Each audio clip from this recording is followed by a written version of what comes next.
He swept the lantern in a wide semicircle. Shadows moved and lurched.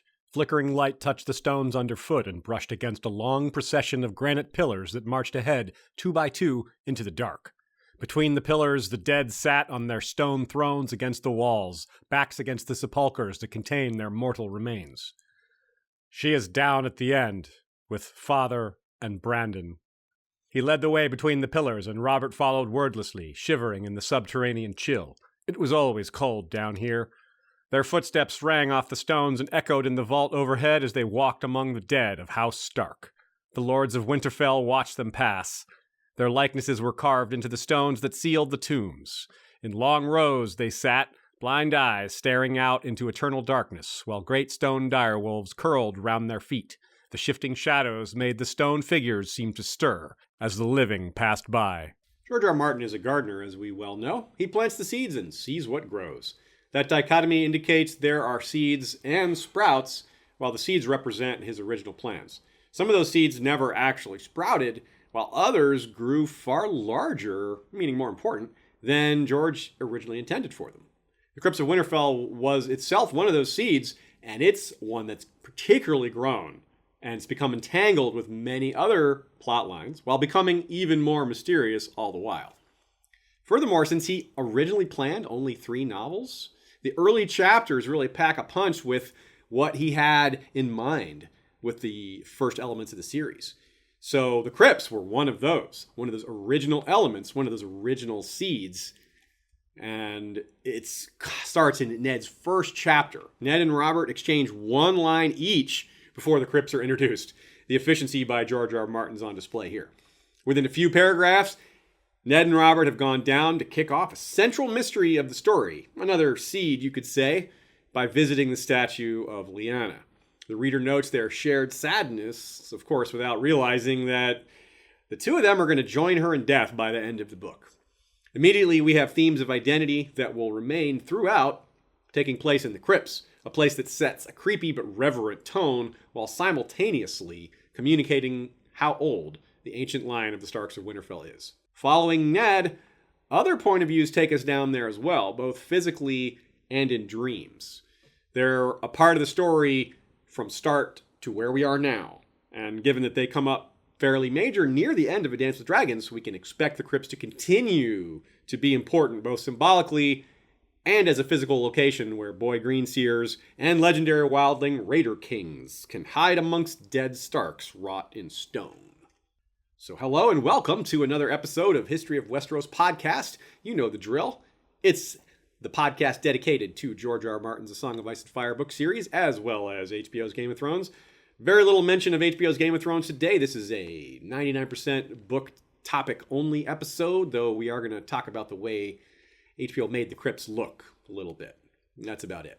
First up, I want to mention our new Facebook group. It's for History of Westeros people only, whether you're a listener or a watcher. The idea is to build more community and to build friendships and just to hang out and have a good time and to have a place where we can reach more of y'all with our announcements and what we're doing and where we're going to be if we're going to conventions and things like that.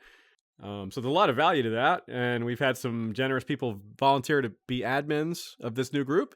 You can find the link here on the screen, or if you're listening, just go to the groups page on Facebook and search for History of Westeros, and you should be able to find it.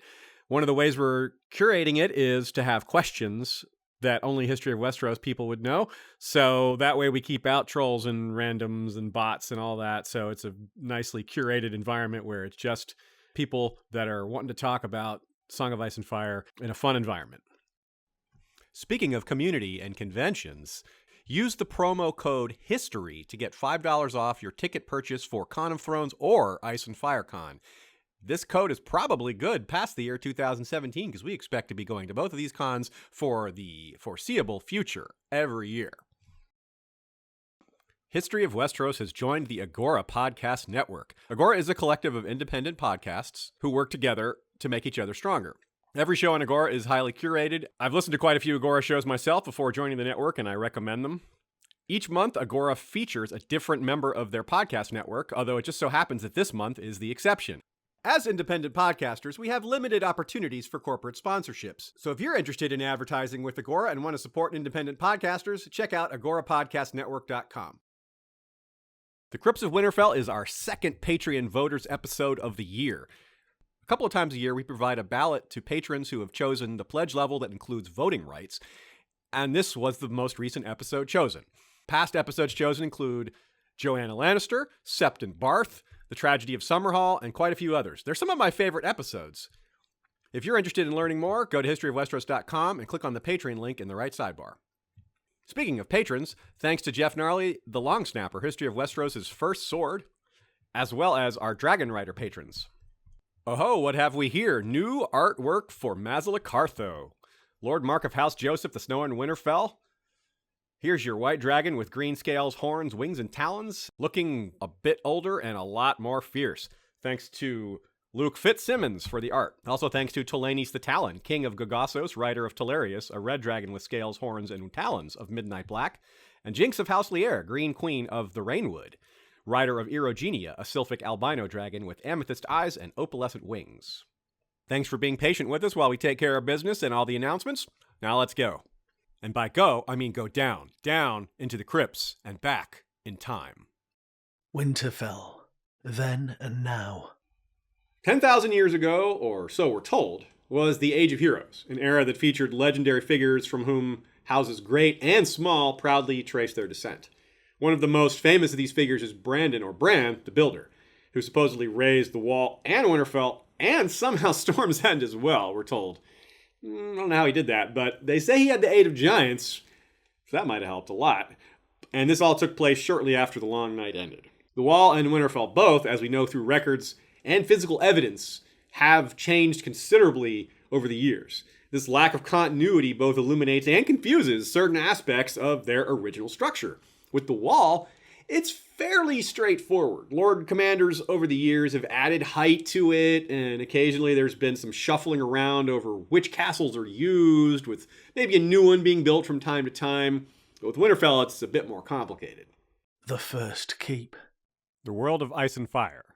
The castle itself is peculiar in that the Starks did not level the ground when laying down the foundations and walls of the castle.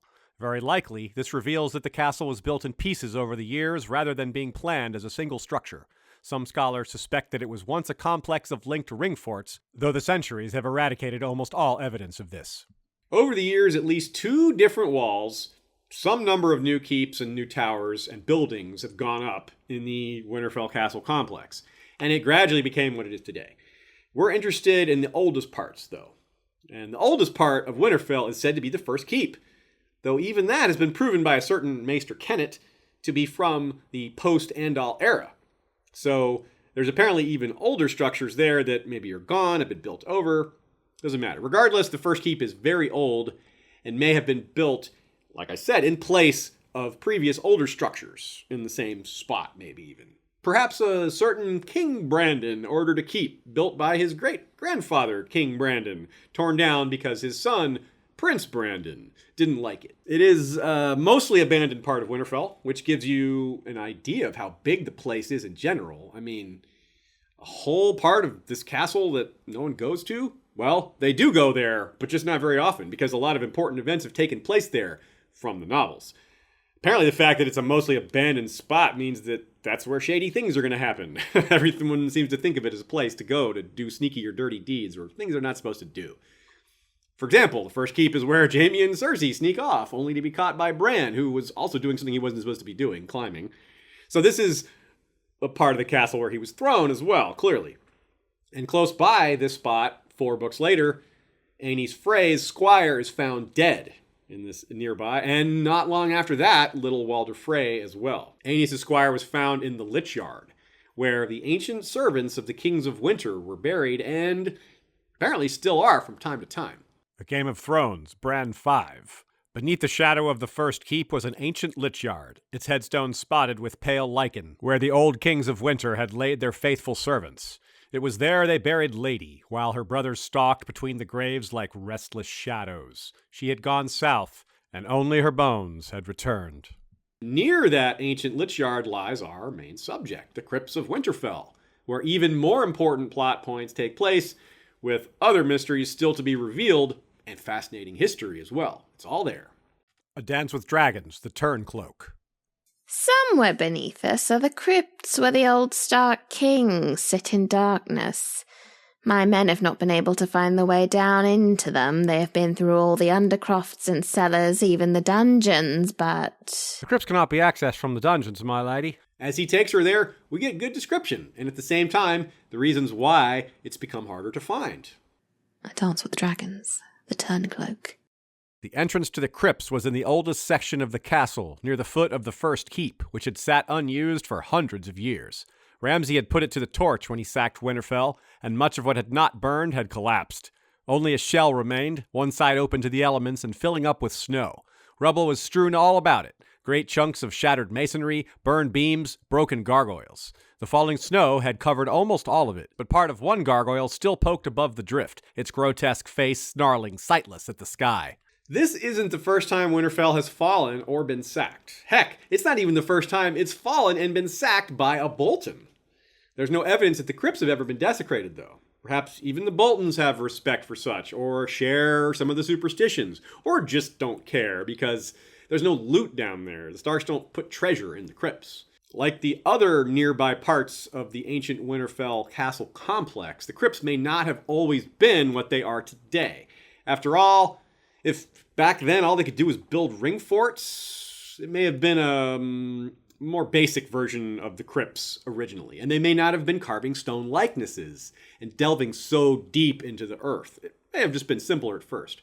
But surely the ancient Starks had a place to lay their dead to rest. And there's a good chance it's the same general spot, if not the exact same spot, just expanded over the years. I mean, burial sites don't usually get moved, especially when it's the same family occupying the same spot for thousands of years.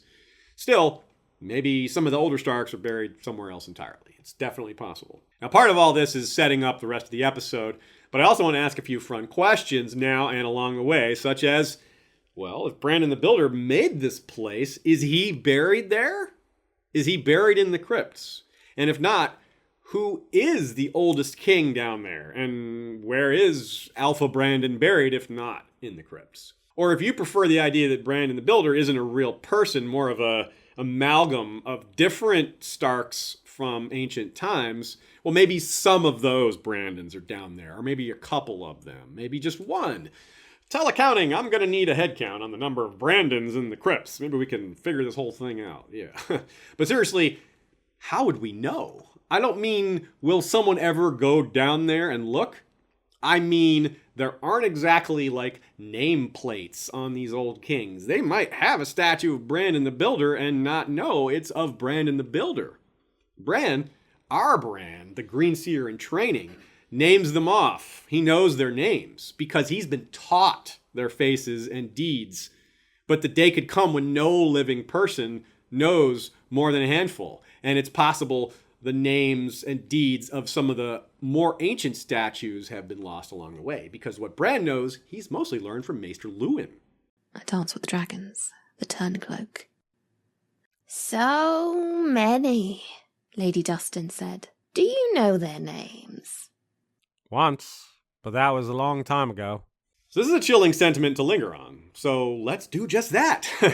Bran himself sits hiding down there in darkness with his powers awakening. And the more that happens, the more he kind of loses his humanity. And with it, kind of his Stark identity. And it's kind of ironic, isn't it? He's losing his Starkness among the resting place of the Starks. In another way, he's, becoming more a part of it.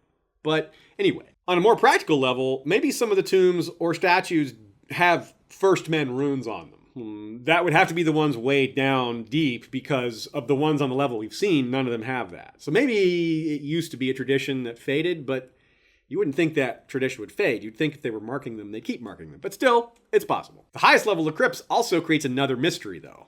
It's where the most recently dead Lord and King Starks are, which feels a bit backwards. You'd think the ancients would dig out a spot and then kind of go from there. But apparently they started from the bottom. Now they're here. I dance with dragons. The Turncloak. My lady, Theon broke in. Here we are. The steps go further down, observed Lady Dustin. There are lower levels, older. The lowest level is partly collapsed, I hear. I've never been down there. I mean, really, think about that. Wouldn't it seem more practical to make space below as they needed it, expand as they went, to delve deeper as space was needed? But no, that's not what they did. They went down and then worked their way back up. I wonder why. Maybe it was a superstitious reason or a practical reason. Maybe it's cooler and darker down there. Maybe keeping the dead farther below the earth was a precaution against them rising in service of the others. I mean, we see similar sentiment expressed elsewhere in the design of the crypt, so it's worth considering that it's something to do with a superstition like that. Let's look deeper. Stone wolves, iron swords. A Game of Thrones, Eddard 1. By ancient custom, an iron longsword had been laid across the lap of each who had been Lord of Winterfell to keep the vengeful spirits in their crypts. The oldest had long ago rusted away to nothing, leaving only a few red stains where the metal had rested on stone. Ned wondered if that meant those ghosts were free to roam the castle now. He hoped not. The first Lords of Winterfell had been men hard as the land they ruled. This custom of swords on laps is seen elsewhere among the living, and it's not just a Stark thing. We don't see it in any other crypts that we know of, although we don't know of a lot of other crypts, so it could be, elsewhere in the north or something like that. But the general meaning among the living is this. A Game of Thrones, BRAN 4. His sword was across his knees, the steel bare for all the world to see. Even Bran knew what it meant to greet a guest with an unsheathed sword. It means you are not welcome, as Robb was proclaiming to Tyrion, and as Tyrion clearly understood, and as the quote indicates, Bran got it too. One could see why someone would want to send that kind of message. Stay away to visitors when you're trying to rest eternally. But this isn't what they're saying. In the case of the crypts, the iron sword is keeping the spirit locked in. So it's kind of the opposite. Instead of making a guest unwelcome, it's making the resident stay put. But it is a similar concept, despite that. Theon and Lady Dustin also notice missing swords, along with Ned. And we know why that is. Bran and his friends took 4 of them, in addition to the ones that have rusted away. Of course, that wasn't the case when Ned saw them, but still, all the people who see this are bothered by it. Theon is bothered by it in particular, as he knows, like we do, as we've just explained, why those swords are there, to keep those spirits from becoming restless and becoming ghosts. And this falls into that it's been mentioned multiple times category that I love to harp on sometimes. So take note for later in the series and later in this episode that this has come up many times, which may mean it's very important, or at least important enough to come again, to be built upon. The direwolf statues, on the other hand, they're a bit more straightforward, since direwolves are on the Stark banner and all. Maybe we should wonder why direwolves are on the Stark banner in the first place, but that's really another topic. Either way, it fits to have the sigil of their house, in the crypt with them. Though it also makes me wonder, how many ancient Stark kings were skin changers with real direwolves, right? Robb was probably not the first. The World of Ice and Fire. Chronicles found in the archives of the Night's Watch at the Night Fort, before it was abandoned, speak of the war for Sea Dragon Point, wherein the Starks brought down the Warg King and his inhuman allies, the Children of the Forest. When the Warg King's last redoubt fell, his sons were put to the sword, along with his beasts and greenseers, whilst his daughters were taken as prizes by their conquerors. But there's more to this place than just the wolves and the swords and the mysteries around Mose. So let's start right at the start, the front door, the beginning, but on the inside. A Clash of Kings, BRAN 7. The door to the crypts was made of ironwood. It was old and heavy and lay at a slant to the ground. Only one person could approach it at a time. Osha tried once more when she reached it, but Bran could see that it was not budging. We see the approach from the outside as well. When Theon shows Lady Dustin the entrance, they find that it's frozen and completely shut. They have to use an axe to pry it open to get it back there. Once inside, it's a winding staircase fit only for single file and very dark. These are details we'd already seen back in the first book, but George reminds us of it because it's been a while. It's easy to imagine the very well-lit HBO Crypts of Winterfell, which overall, those were really well done.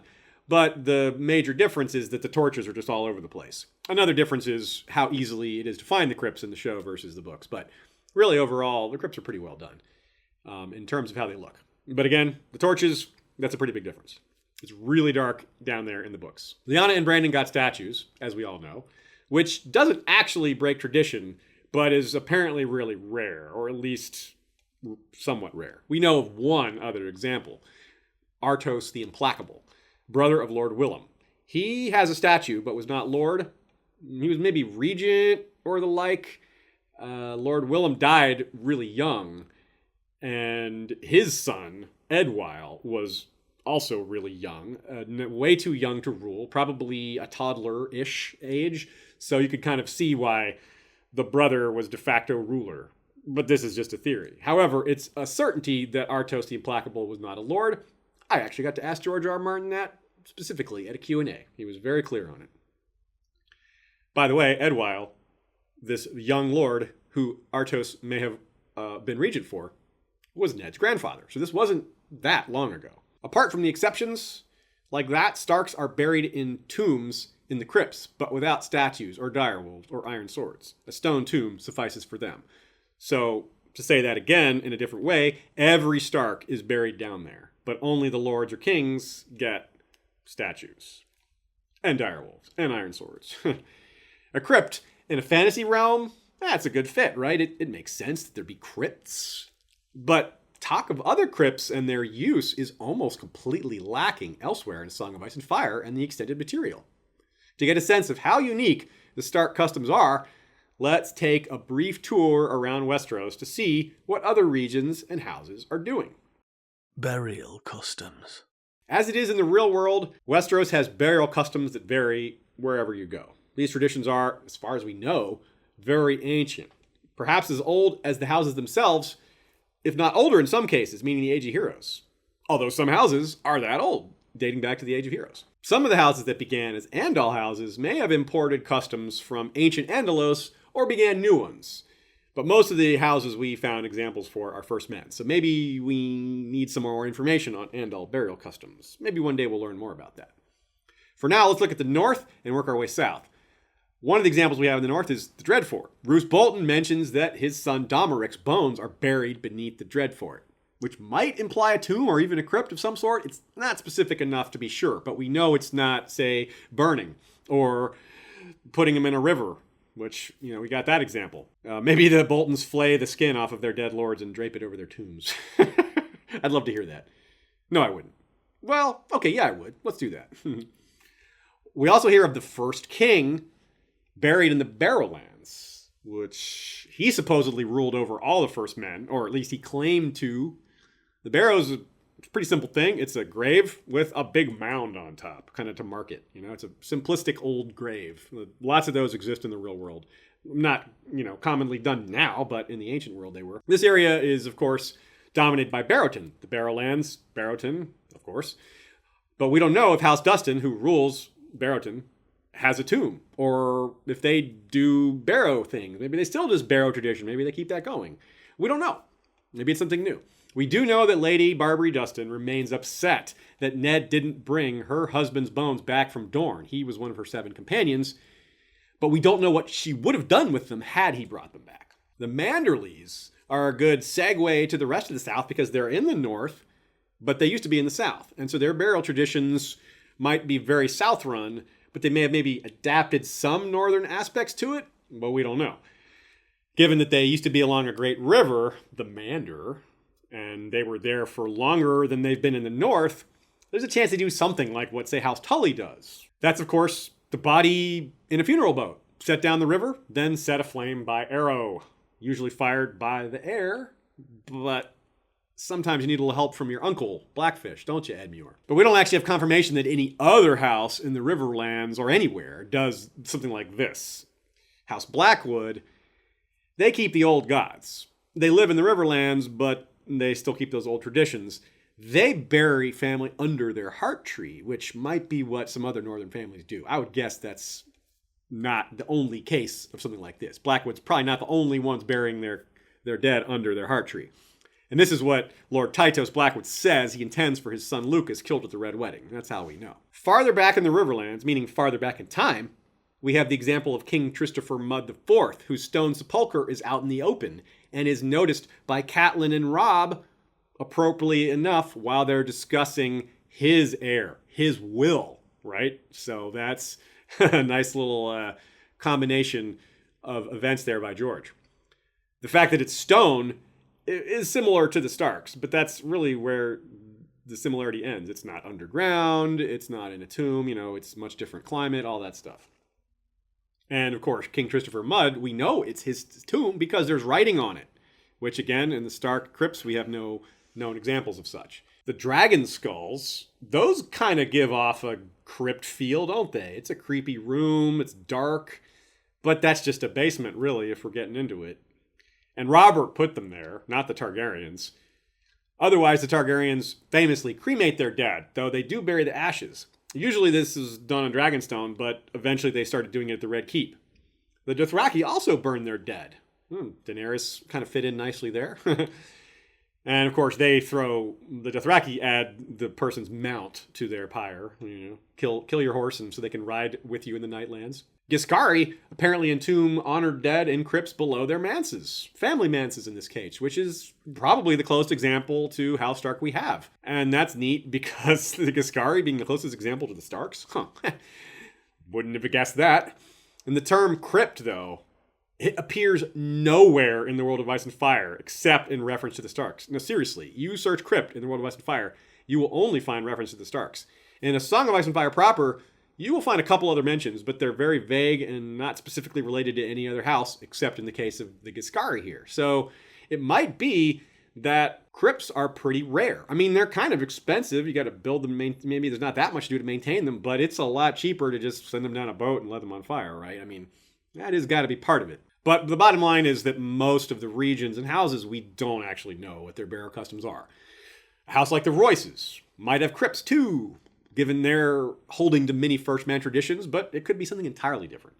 In Dorne, I can imagine like a wide variety of possibilities, given how disparate the kingdoms were for so long. I mean, the sandy Dornishmen living in the deserts probably have different burial customs from the stony Dornishmen living up in the mountains, who also have very different customs from, say, the orphans of the Green Blood who live along the rivers. I mean, they'd probably have a river custom.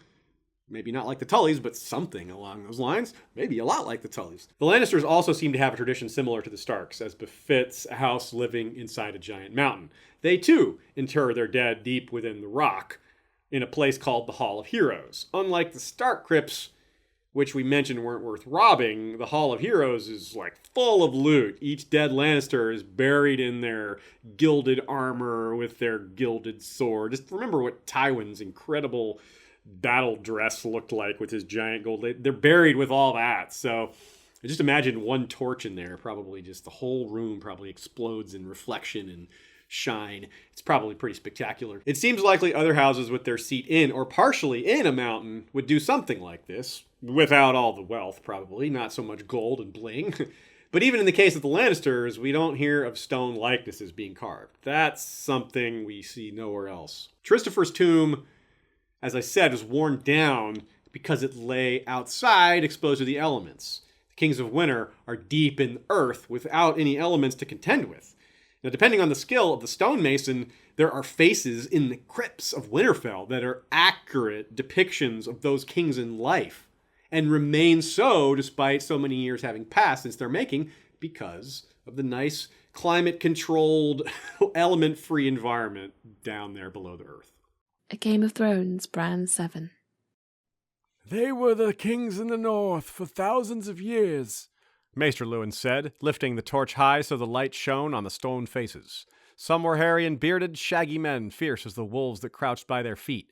Others were shaved clean, their features gaunt and sharp-edged as the iron longswords across their laps. Hard men for a hard time. Sharp-edged features, it says. A visual record of kings gone so long ago. And that's part of why we can be pretty sure these are fairly accurate representations, because it says sharp-edged, meaning they haven't been worn down. Bran and his family know what their great-great times 20 grandfather looked like in a medieval setting without magic or portraits or any of that. It's these stone likenesses. It's pretty cool. That's pretty hard to do. Very few of us in the real world know what our ancestors that long ago looked like, unless you're related to, a king or, someone else who had a stone statue made. Maybe you're related to Julius Caesar and have a Julius Caesar bust at your house. But in that, other than the examples like that, it's pretty hard to have a picture of someone that ancient or a likeness.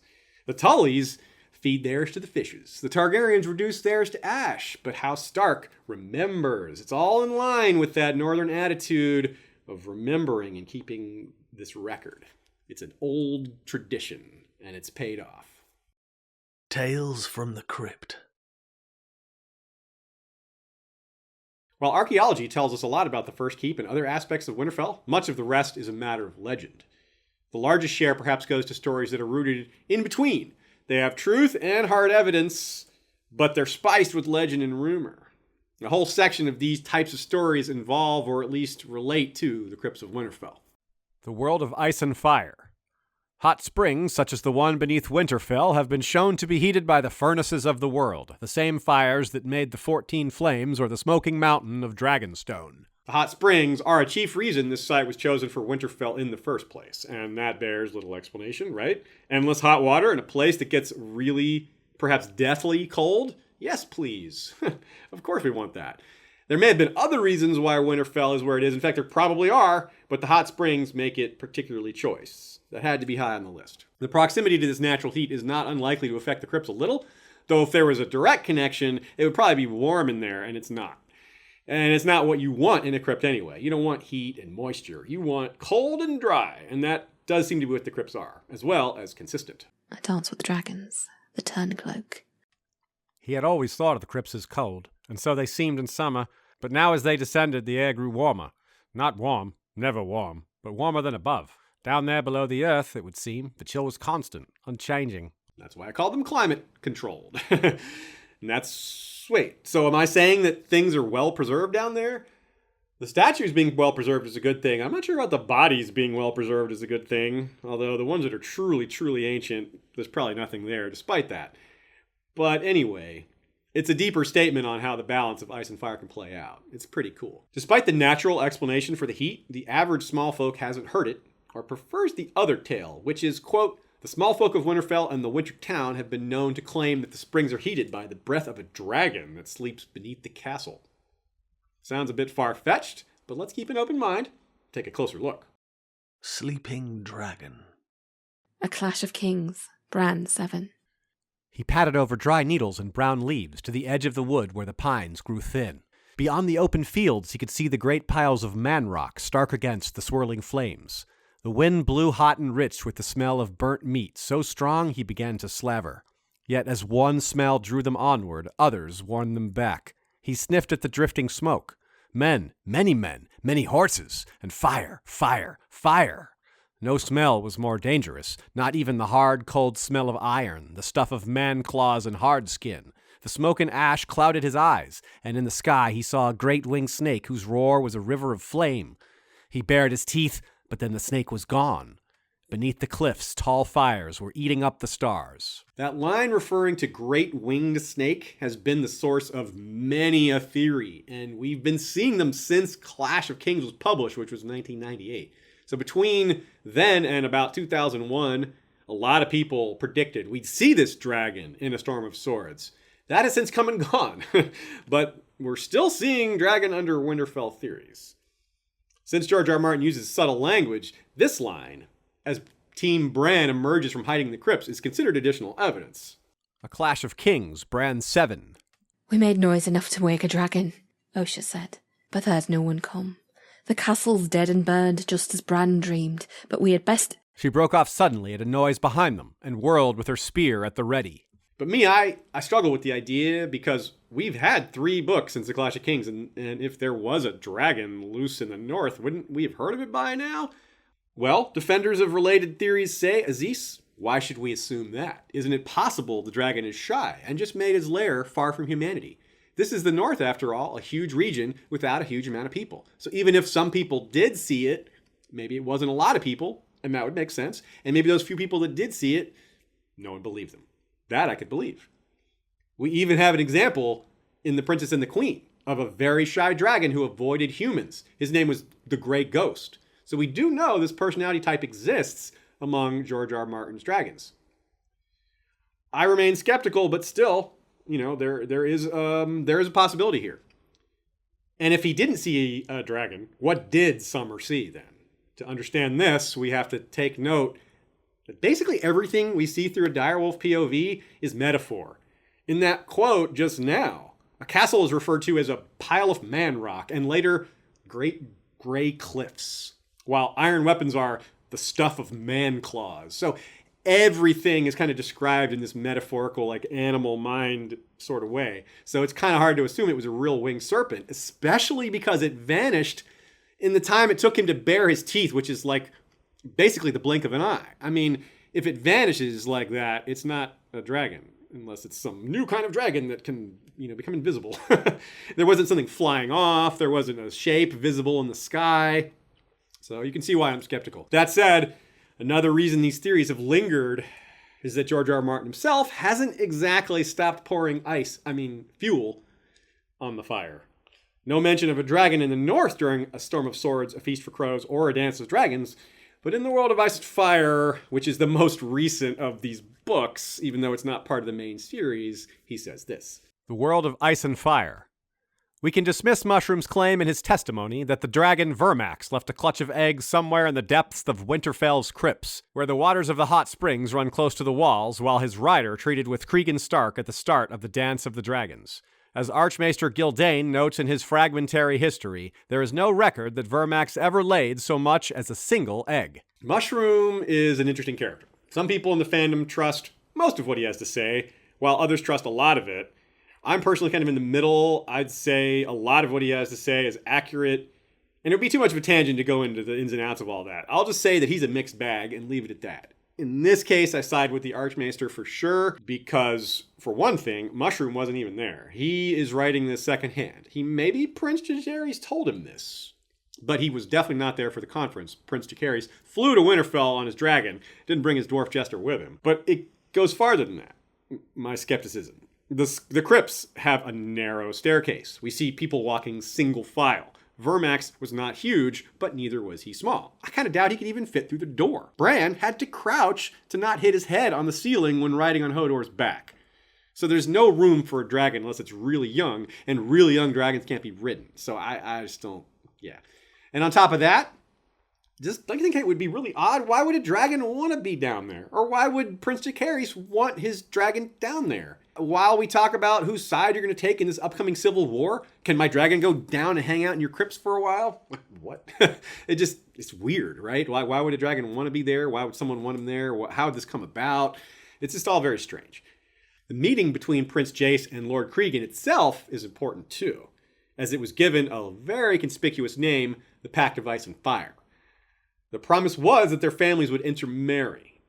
The notion of a Targaryen Stark marriage being called a something of ice and fire is pretty big, right? It's certainly noteworthy. And some people say the world book is pointless. Come on now. But Prince Jace's faction lost, and the Pact of Ice and Fire went down with them. Lord Cregan himself was not beaten, though, and we'll come back to him later.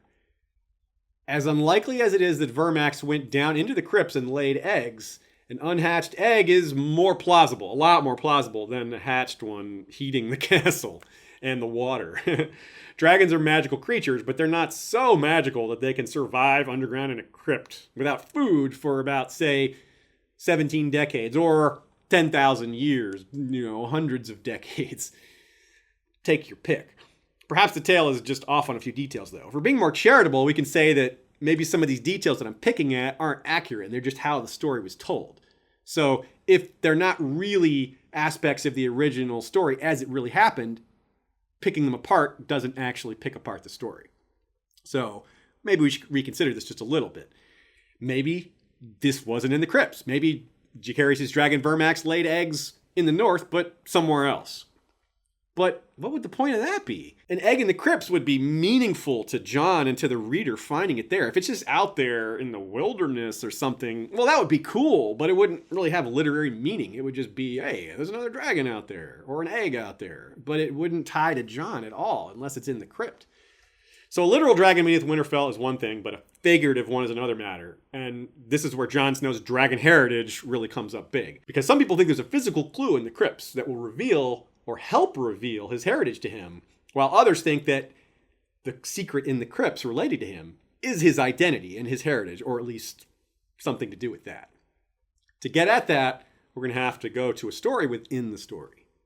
BRAN and the BARDS. The story of Bael the Bard is a massive moment in A Song of Ice and Fire, which also serves as reason number 2098 or so, why you need to read and reread these books. For example, if you didn't fully grasp Rhaegar and Lyanna as Jon's parents, and most of us didn't the first time through, self included, Bael the Bard is going to mean a heck of a lot less. That's because Bael the Bard's story references many key elements of other central mysteries. So if you're not tuned into those other central mysteries, the point of Bael the Bard's legend will go right over your head. I'm not going to repeat the whole story because it's a bit too long to quote, but let's get into the key elements, which are Bael sneaks into Winterfell disguised as a singer, wins acclaim for his musical skills. Allowed to name his own reward, he says he wants the fairest flower in the gardens, a blue rose. But really he's referring to Lord Stark's only child. It's a metaphor. A daughter whom he apparently runs off with. See what I mean? If you didn't catch the significance of the blue rose early on, and full disclosure, I did not, a major part of this legend will pass notice. Okay, Lyanna, a daughter of Winterfell, and her love for blue roses compared to this unnamed daughter of Winterfell, herself a proxy for a blue rose wrapped up in a tale about hidden heritage and different bloodlines. Pretty big. It's a wow moment. And since Ygritte tells this story before it's revealed that Bran and company are hiding in the crypts, you don't get the full effect of that either. And to top it all off, this Lord Stark whose daughter goes off with Bael, obviously his name is Brandon. So the idea that the Starks have wildling blood, that by extension Jon has blood he didn't know about, well, then he's in for even more surprises than we thought. This is kind of a setup for him, in a sense. This is the first surprise about his heritage that he's gotten, and there's going to be some much bigger ones later down the line, I'm sure you know. It's a huge moment to sort of herald in future huge moments about Jon's heritage. It's going to be a huge moment for other people, too. I mean, Jon's not going to be the only one deeply impacted by the truth of his parentage. Whoever else learns it, especially those people in his family, whoever's alive then, are going to be like, whoa, that changes a lot of things. Of all the Starks he thinks of as half-siblings, Bran is the one who has come closest to this mystery. And right on point for this episode, he's come close to it in the crypts, because there are reminders. A Game of Thrones, Bran 7. They were almost at the end now, and Bran felt a sadness creeping over him. And there's my grandfather, Lord Rickard, who was beheaded by Mad King Aerys. His daughter Lyanna and his son Brandon are in the tombs beside him. Not me, another Brandon, my father's brother. They're not supposed to have statues. That's only for the lords and the kings. But my father loved them so much, he had them done. The maid's a fair one, Osha said. Robert was betrothed to marry her, but Prince Rhaegar carried her off and raped her, Bran explained. Robert fought a war to win her back. He killed Rhaegar on the Trident with his hammer, but Lyanna died and he never got her back at all. There's a lot to unpack in this quote. First of all, something simple. Bran thinks his grandfather was beheaded instead of the more awful truth, and that he believes Rhaegar raped Lyanna instead of the less awful truth. This is also similar to the Bael story, where everyone thought he kidnapped and raped Lord Stark's daughter. But just like Lyanna, there was no rape at all, quite the opposite in fact. In both of these cases, the two couples were in love. To make it even more clear how that Song of Bael is important, it comes back in A Dance with Dragons. The crypts, some of Bael's tactics, and the themes of identity, not just the basics. Instead of Starks going in there, though, this time we see what it's like for outsiders, through Theon's point of view with Lady Dustin. Add to that, Mance comes back to Winterfell and pretends to be a singer, and calls himself Abel, which is an anagram for Bael. A-B-E-L, B-A-E-L. Tricky. Only that kind of blatant verbal trick only works in a world where almost no one is literate. Word games don't have the same obvious sense to them when no one can read, or when very few people can read.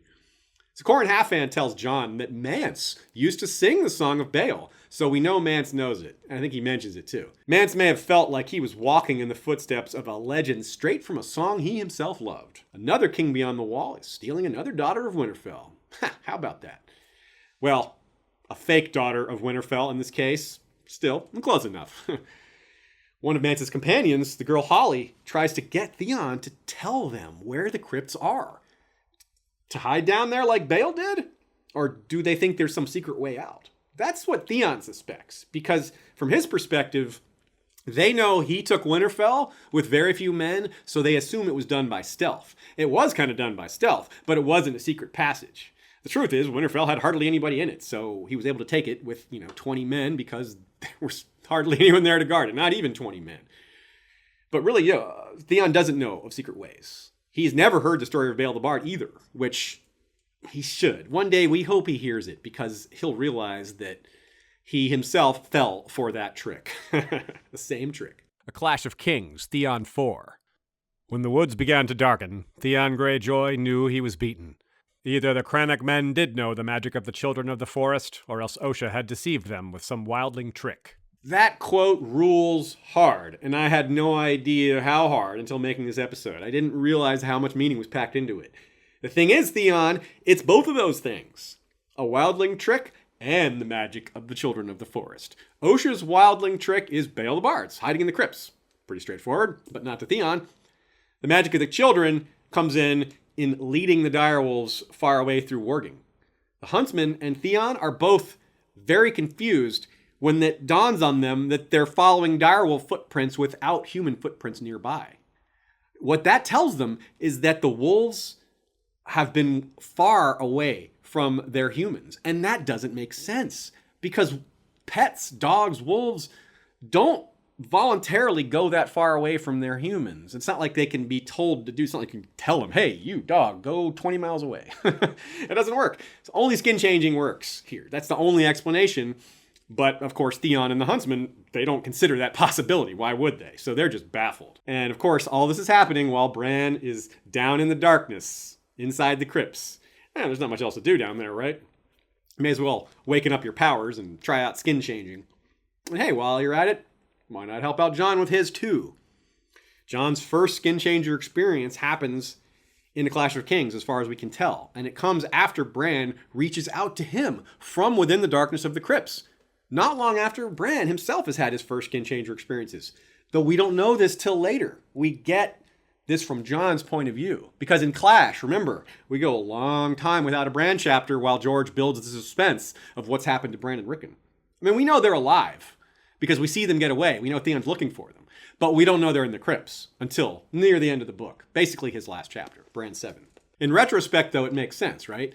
Ygritte is telling us and Jon about Bael hiding down there, and we soon find out that is what Bran was doing. It worked for Bael, worked for Bran.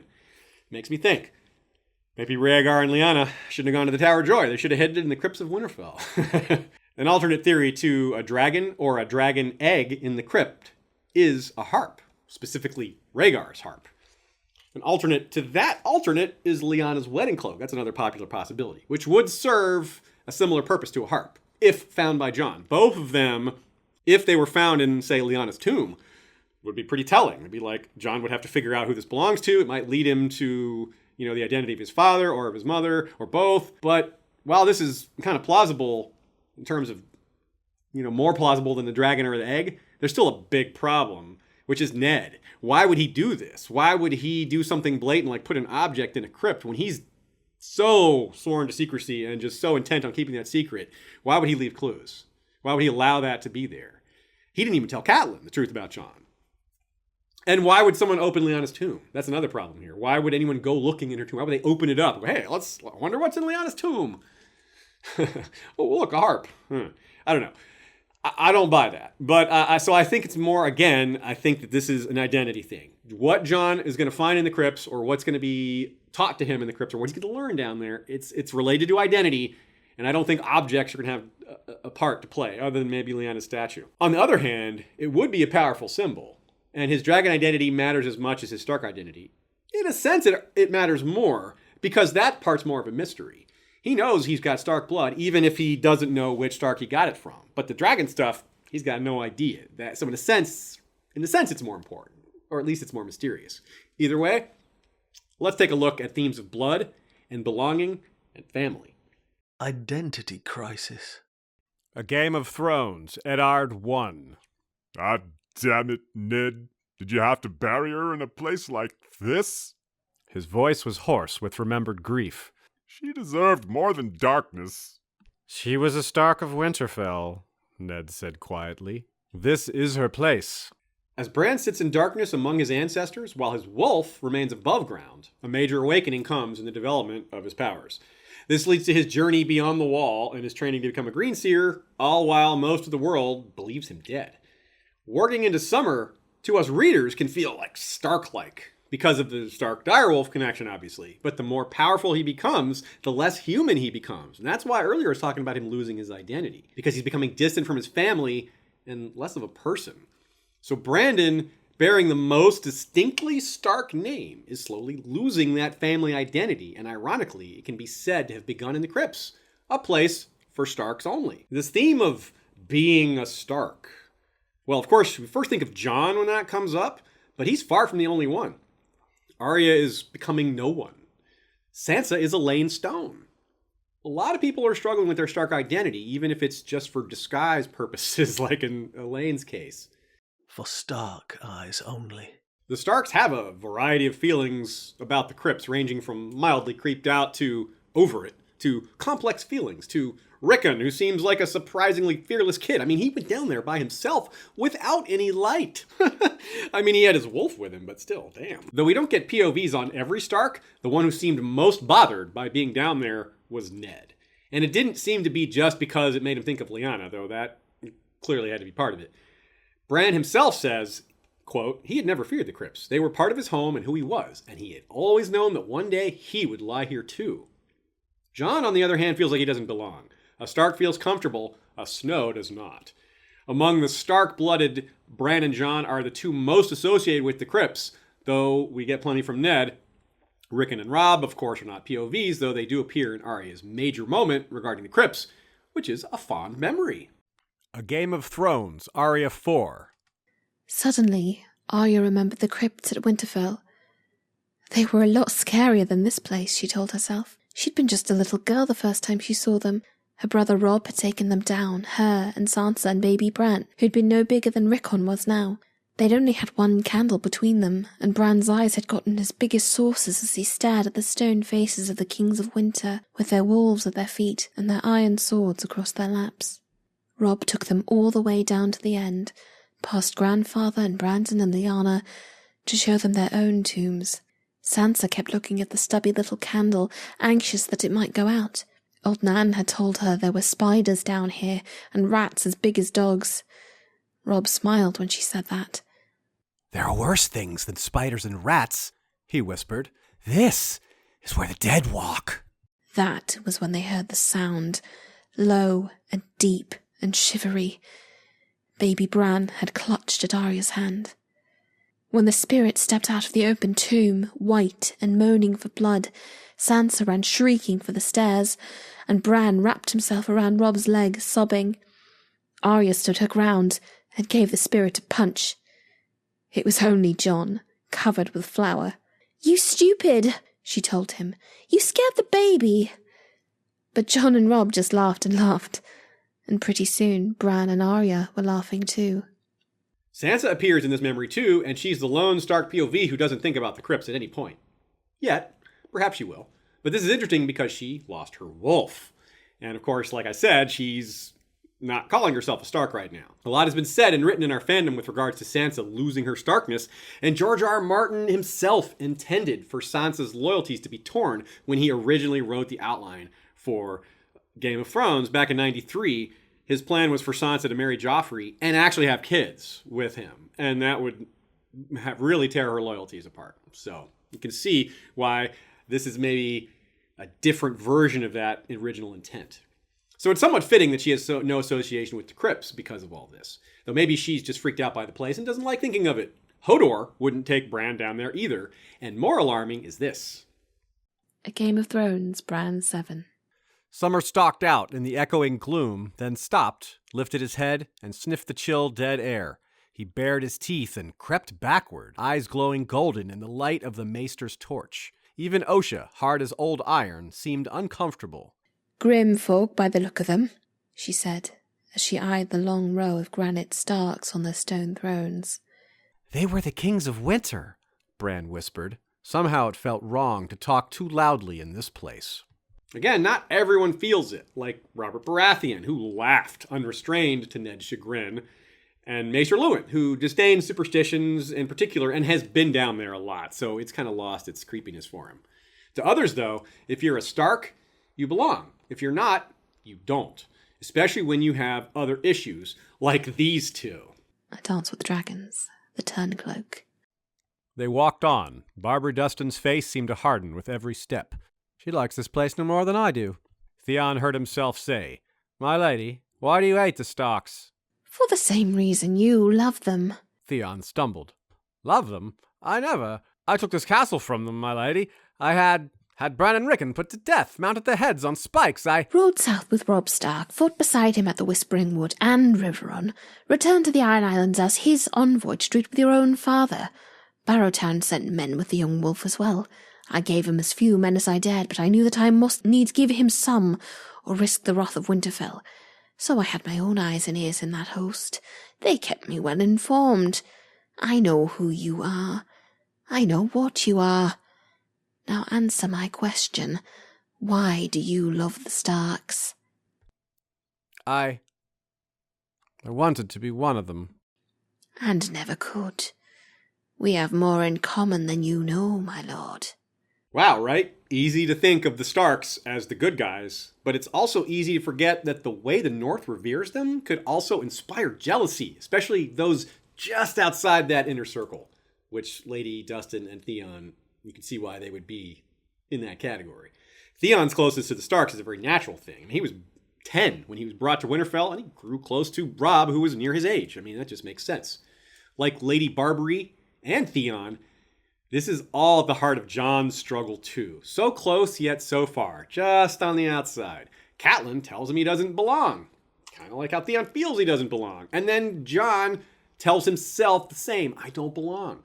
But a difference is in their dreams. Theon's are full of guilt and terror and a few other things, but guilt and terror are what we're focused on here. Jon's are like this. A Game of Thrones, Jon 4. And then I find myself in the front of the door to the crypts.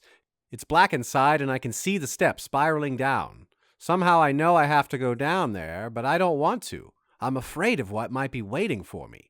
The old kings of winter are down there, sitting on their thrones with stone wolves at their feet and iron swords across their laps, but it's not them I'm afraid of. I scream that I'm not a Stark, that this isn't my place, but it's no good. I have to go anyway, so I start down, feeling the walls as I descend, with no torch to light the way. It gets darker and darker, until I want to scream. So Jon has Stark blood, of course, even if from Lyanna, not Ned. He thinks he's a Snow, and thus doesn't deserve to be there. Society's rules for bastards, and his own family both tell him he's not a Stark. But, as the quote says, he has to go down there. Perhaps because he's Robb's heir, meaning the responsibility of being the king in the North is his. That's what he has to go down there for. He's going to become a king in the North, thus he has to go down there. Metaphorically. His statue goes down there after he dies, perhaps. He didn't seek to be Lord Commander and never had ambition for such, but that's what he is. Same thing might be happening here. If he discovers that he's heir to the Kingdom of the North, it would be similar in that it's a huge responsibility he never sought, but it also means he becomes a Stark in name. He'll later have to contend with learning about his real parents, so I guess he's in for a wild ride full of identity disclosures and discoveries and mysteries and all that. Lucky for us readers, Jon has no say in it. We get to enjoy it while he suffers. As Stannis would say, I am king by rights. Wants do not enter into it. He turned down Stannis' offer of kneeling to become a Stark and Lord of Winterfell, but Robb's will is unconditional and over his head. This is not an offer he can refuse. It's more of a theme in his life than he knows. A man he thinks of as father had no choice when it came to keeping him alive either. It's on his mind a lot as he nears his own death. A Game of Thrones, Eddard 13. He was walking through the crypts beneath Winterfell as he had walked 1,000 times before. The kings of winter watched him pass with eyes of ice, and the direwolves at their feet turned their great stone heads and snarled. Last of all, he came to the tomb where his father slept, with Brandon and Lyanna beside him. Promise me, Ned, Lyanna's statue whispered. She wore a garland of pale blue roses, and her eyes wept blood.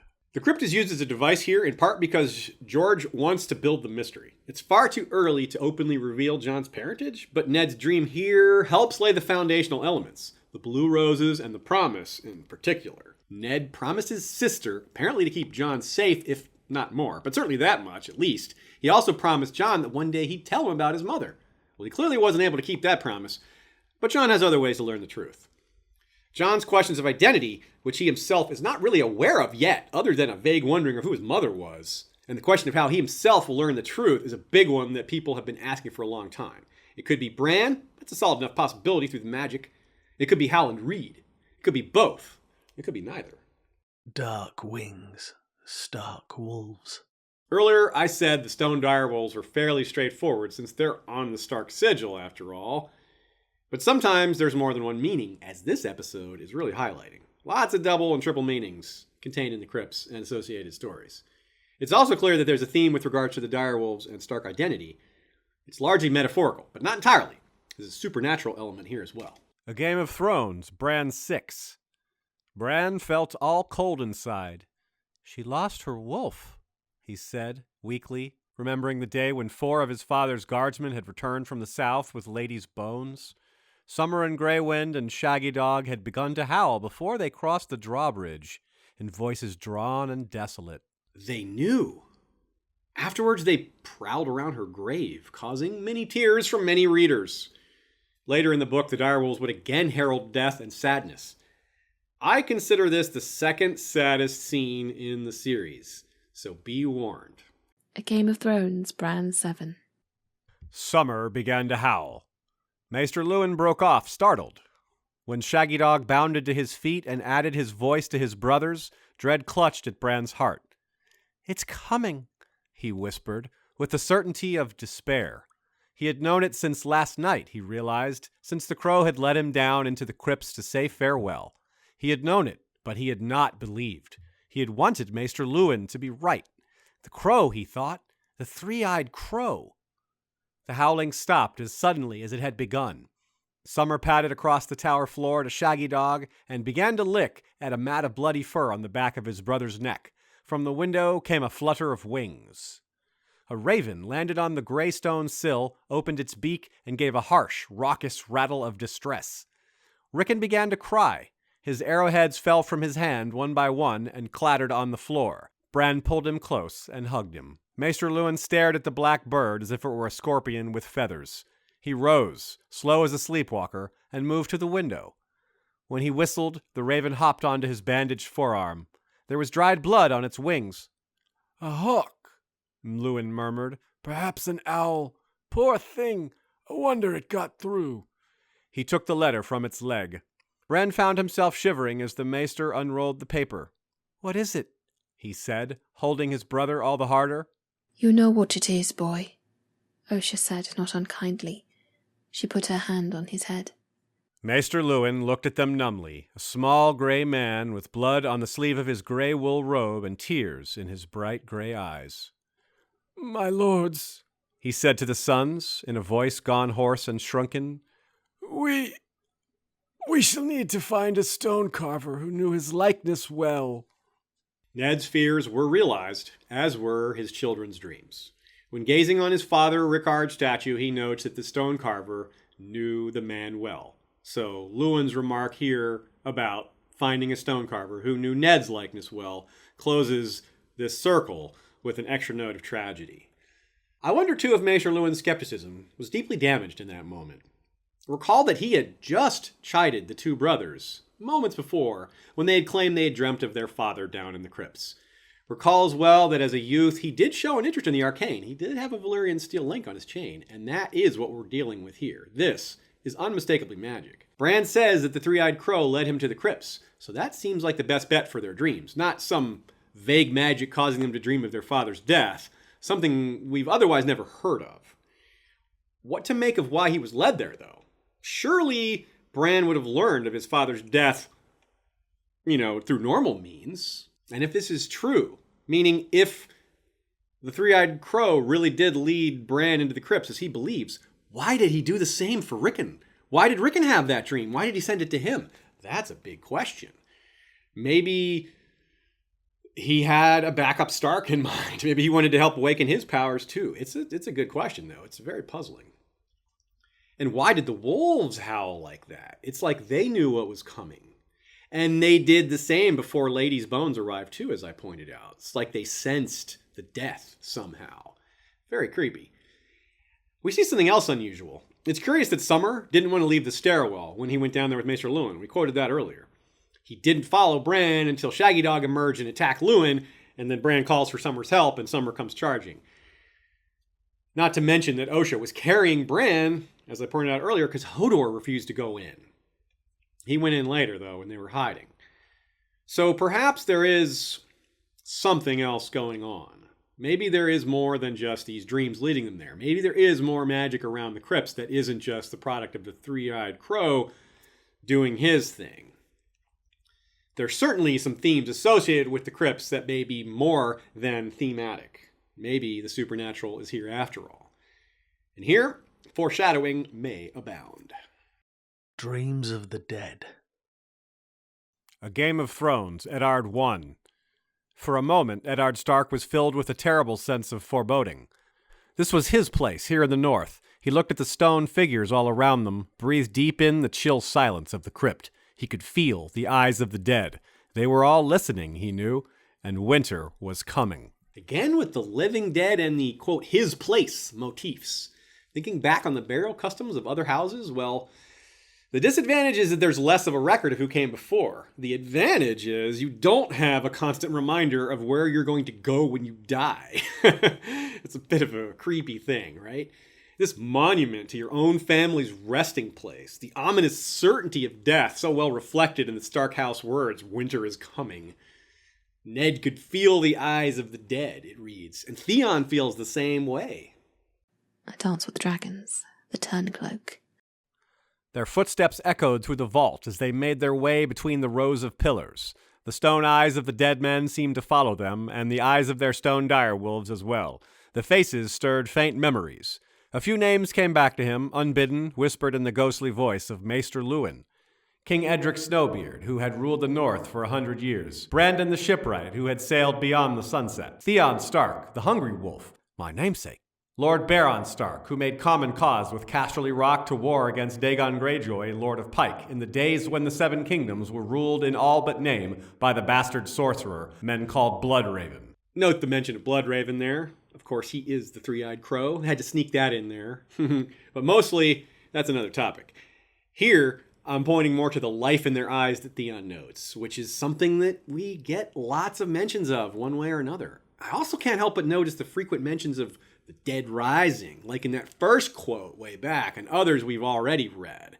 There's so many mentions of their eyes watching as they pass, or their faces and pass, things like that. Just different devices George uses to humanize the statues, either as a device to build tension to make it creepier, or to foreshadow them coming back to life, the dead rising, or both.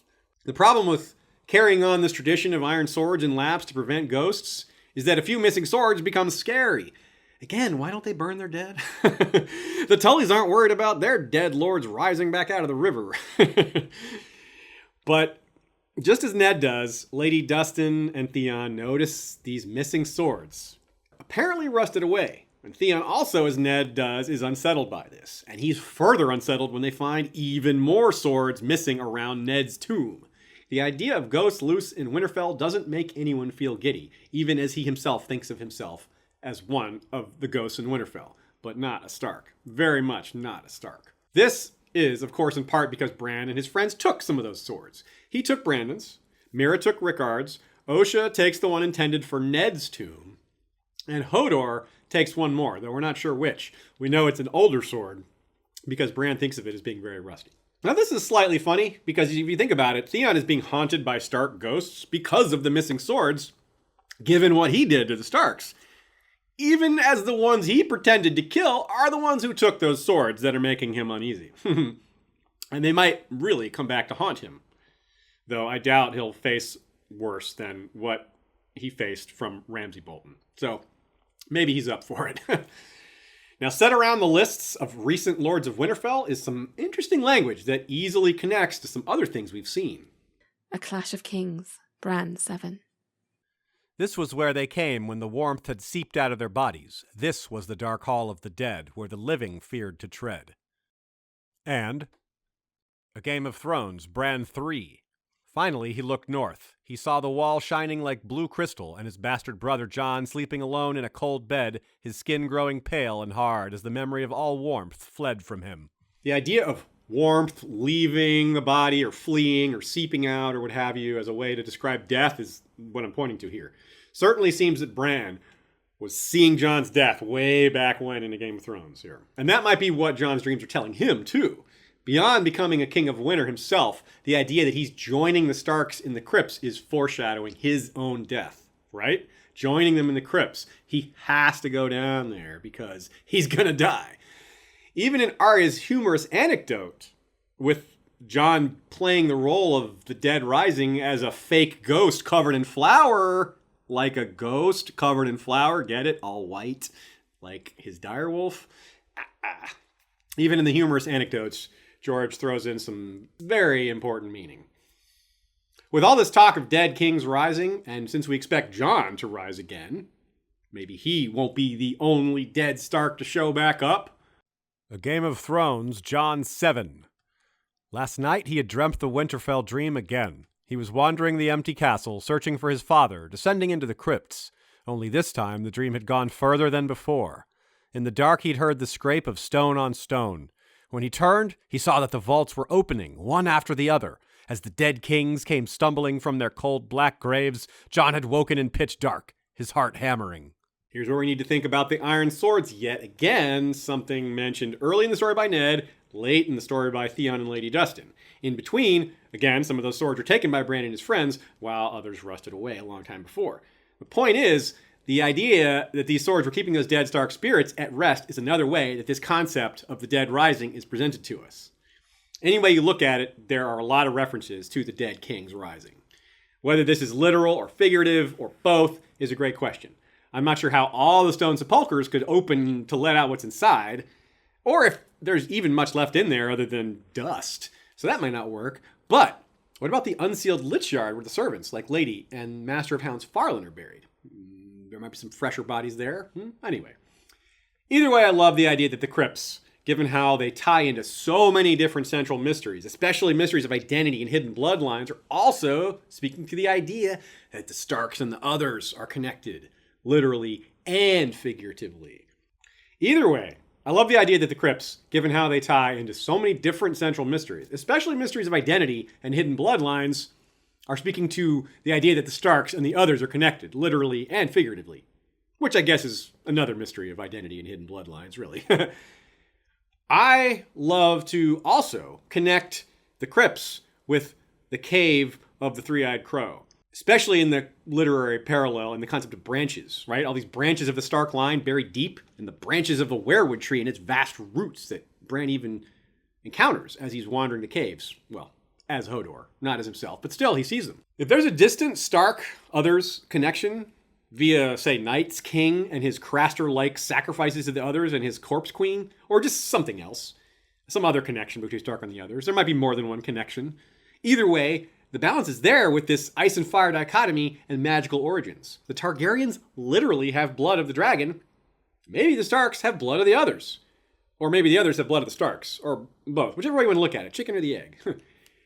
The crypts represent the past and the dead. And this could be, or at least it could represent, the past coming back to haunt the living. That could be the metaphor here. The others coming back to haunt the living. The dead Starks coming back to haunt the living Starks. That kind of thing. And if they are going to wake up, stumbling from their cold black graves, as Jon's dream says, we might as well learn who they are, right? But first, some acknowledgments. Thanks to Kohal Koi, master of the bow called Sunpiercer, who has killed 3 people this time around. Very bloodthirsty. The deaths are Caitlyn, Sonya, and Kevin. Sorry guys, you're dead. And also thanks to Vorsaki, wielder of a Valyrian steel arak with a dragon bone hilt. And our Ironborn captains. Kathleen the Ruthless, captain of the Night Terror, motto, don't fall asleep. Black Matos Stormrider, captain of the Rusted Hinge. Rebea, Lady of Waves, captain of the Iron Shadowcat. Tusk Shield, breaker captain of Kraken's Fury. Oisan the Wanderer, captain of Naga's Living Flame. Sir Selvus Redblade of White Harbor, captain of Trident of the North. Lord Chucklaws, captain of the Dromund Nightblood, destroyer of evil. Madzak, captain of the Red Wake. Heron Burntbeard, captain of the Smoking Narwhal. John Gregor, captain of the Fist of the Drowned God. Caris Farwind, called Seal Speaker, Oracle of Lonely Light, the Eyes in the Waves. Sir Curon of Lonely Light, Scourge of the Sunset Sea, captain of Naga's Breath, a droman armed with siphons of wildfire. Aileen, Archer Queen, captain of the Border Collie. Crimson Kate, captain of the Drowned Queen's Vengeance. And Jasana the Just, collector of tolls, captain of the Golden Gift. I first mentioned my Studio Sweden Regent headphones in our And Now His Watch Begins episode during the live stream, but now I've had over a month and a half to be using them, so I have a lot more to say. I'm really happy with the Bluetooth connectivity. It's really smooth. I haven't had any trouble with that. I tried them out in my rock climbing gym, and it was really nice that they stayed on really well. That's kind of been a problem with previous pairs of headphones, them not sticking on when something is jolting or something like that.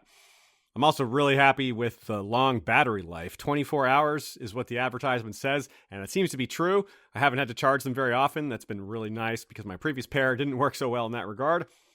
They also have a microphone for call audio, which I haven't used much, but I verified is there. If you want to get yourself a pair, you can go to the link on our website, historyofwesteros.com.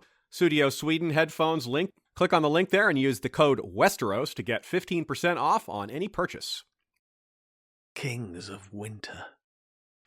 A Dance with Dragons, BRAN 3. The tree itself was shrinking, growing smaller with each vision, whilst the lesser trees dwindled into saplings and vanished, only to be replaced by other trees that would dwindle and vanish in their turn. And now the lords BRAN glimpsed were tall and hard, stern men in fur and chainmail. Some wore faces he remembered from the statues in the crypts, but they were gone before he could put a name to them. That was, of course, Bran's werewood vision, which is just so gripping and awesome and has fostered much intense discussion and theory crafting. Each moment is a rabbit hole on its own, and it's easy to miss that reference to the crypts there. He says the faces were going too fast for him to name them, but when physically carried past them, he's got a lot to say. So yeah, we do have those names. A Game of Thrones, BRAN 7. He looked at the passing faces, and the tales came back to him. The maester had told him the stories, and old Nan had made them come alive. That one is John Stark. When the Sea Raiders landed in the east, he drove them out and built the castle at White Harbor. His son was Rickard Stark, not my father's father, but another Rickard. He took the neck away from the Marsh King and married his daughter. Theon Stark's the real thin one with the long hair and the skinny beard. They called him the Hungry Wolf because he was always at war. That's a Brandon, the tall one with the dreamy face. He was Brandon the Shipwright because he loved the sea. His tomb is empty. He tried to sail west across the Sunset Sea and was never seen again. His son was Brandon the Burner because he put the torch to all his father's ships in grief. There's Roderick Stark, who won Bear Island in a wrestling match and gave it to the Mormonts. And that's Torrhen Stark, the king who knelt. He was the last king in the north and the first lord of Winterfell after he yielded to Aegon the Conqueror. Oh, he's Cregan Stark. He fought with Prince Aemon once, and the Dragon Knight said he'd never faced a finer swordsman. I love that first line in particular. The maester told him the stories, and old Nan made them come alive. The facts are amazing, but it's the story that's truly gripping and more memorable. Stories get passed down more easily than facts. That's a good part of why a lot of history that's lost still exists in song format, even though that's a less trustworthy format. Songs can even outlast stones sometimes. Like songs, the statues in the crypts are an easy springboard for storytelling, like Bale the Bard. An epic verse, poem, or song will, like a story, often start with setting and characters, and the crypts are similar. The setting is somber and reflective and mysterious, and these are the Starks. So when names get named, they're provocative even when we only have shreds of detail beyond that, because they're Starks, and the Starks are awesome. We've collected these shreds so that you can hear all that we know about the Starks who came long before. The kings in the north. A Clash of Kings, BRAN 7. Their footsteps echoed through the cavernous crypts. The shadows behind them swallowed his father as the shadows ahead retreated to unveil other statues. No mere lords, these, but the old kings in the north. On their brows they wore stone crowns. Torrhen Stark, the king who knelt. Edwin, the Spring King. Theon Stark, the Hungry Wolf. Brandon the Burner and Brandon the Shipwright. Jorah and Jonos. Brandon the Bad. Walton, the Moon King. Edarion, the Bridegroom. Iron. Benjen the Sweet and Benjen the Bitter. King Edric Snowbeard. Their faces were stern and strong, and some of them had done terrible things, but they were Starks, every one, and Bran knew all their tales. They're stone here, as it says, but in life, traditionally, the Kings of Winter wore a crown of bronze, with 9 points made of iron, shaped like swords. But why 9 points? Well, we don't know. We have no idea. This underscores how much Stark lineage, ancestry, and general history are lost. Such a major thing is gone, and just think of all the small things that we've lost with that. Despite that, it's fun to think about just how vast the line of Stark kings are, even if we only count the statues and not some of the mythical figures who maybe should be included, but we don't know who they all are, besides like Brandon the Builder. Lines like, quote, "Down to the deeper levels where kings more ancient still sat their dark thrones," are the literary equivalent of "a picture is worth 1,000 words" to us, the obsessed A Song of Ice and Fire fan. It takes us back thousands of years ago to when there were 100 or more kings in Westeros. And over the years, these kings fought, and the defeated kingdoms were absorbed, forming progressively larger kingdoms. This is part of why the early Starks were said to be hard men for hard times, as they had a lot more fighting to do than the more recent Starks, who ruled over a united North. These faced rebellions and had problems in cold and winter to deal with, but their ancestors had worse. They faced independent kingdoms like the Barrow Kings of the Barrowlands and the far worse Red Kings of the Dreadfort. Those Starks also faced supernatural enemies, at least a few of whom had kingdoms of their own. And as it is so often with conquered kingdoms, the conqueror takes a daughter of the defeated, so their descendants have a blood claim that unites the two dynasties. The extension of this is that behind the mysteries of Jon's parentage are older mysteries of heritage that speak to supernatural bloodlines for all the Starks. And I'm not talking about the others this time. The World of Ice and Fire. Ancient ballads, among the oldest to be found in the archives of the Citadel of Oldtown, tell of how one king of winter drove the giants from the north, whilst another felled the skin changer Gavin Greywolf and his kin in a savage War of the Wolves. But we have only the word of singers that such kings and such battles ever existed. If these kings are buried in the crypts, would we even know about it? They could exist down there in unmarked form, and we'd be none the wiser. Though the maesters do apparently record such things when they can. For example, we know of a Maester Kennet's, quote, Passage of the Dead, which is a study of the barrowfields and graves and tombs of the North in his time of service at Winterfell during the long reign of Cregan Stark. That's what we're told in the World of Ice and Fire. But Cregan died only, a little over a century ago, so this is a fairly recent study. However, you'd think that since Winterfell has had maesters for as long as we know, even before the Seven Kingdoms existed, maesters have been a thing for a long time, thousands of years. Maester Kennet probably referred to older maesters and what they had written about Winterfell. If we only had those notes. I would love to see them. Maester Kennet's or the older ones, either of them. Give me any of it. Despite that, we somehow do have at least a few names of Stark kings from these more openly magical times. The World of Ice and Fire. The archives of the Citadel contain a letter from Maester Aemon sent in the early years of the reign of Aegon V, which reports on such an account from a ranger named Redwyn, written in the days of King Doran Stark. It recounts a journey to Lorne Point and the frozen shore, in which it is claimed that the ranger and his companions fought giants and traded with the children of the forest. Then again, since we know giants and children both still exist even now, this may not be that long ago after all. It may not be that old. Especially since anything written down can't be truly ancient, since there was no writing back then. What we have for you now is an overview of all the kings of winter and the few deeds we know that are attributed to them. Most of these we see statues of in the crypts, though I've added a few other names that might not be. For example, we'll start with Brandon the Builder, who is probably not in the crypts, but it would be awesome if he was. Next, we have Brandon the Breaker, who is probably the next oldest that we know of. He took down the 13th Lord Commander of the Night's Watch, and considering Jon is like 998th, I believe, you can imagine that is a really long time ago. But the thing that's special about him isn't that he was the 13th and that he was so old, although that matters. It's that this is the one who became Night's King. And according to the legend, he was brother of Brandon the Breaker. And Brandon the Breaker, after taking down Night's King with the help of Jormund of the Wildlings, obliterated all records of him. Which is a strange thing to say, because that's a time when they didn't really have records.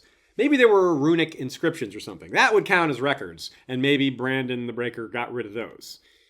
This is supposed to maybe help explain to us why this Night's King legend is extra obscured by legend.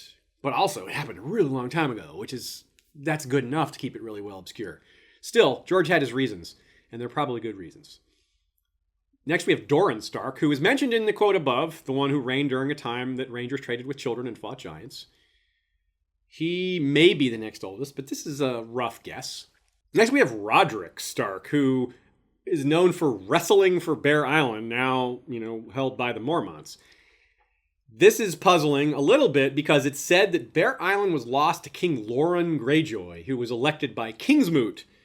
And as we know from Aeron Greyjoy, when he brings up the Kingsmoot in A Feast for Crows, it has been either 2,000 or 4,000 years since the previous Kingsmoot. Roderick Stark took Bear Island back from Loren Greyjoy's son, which is also funny because Loren Greyjoy's son won the Kingsmoot, that means. Because normally, during the time of Kingsmoots, the sons didn't inherit. They decided who was a king each time.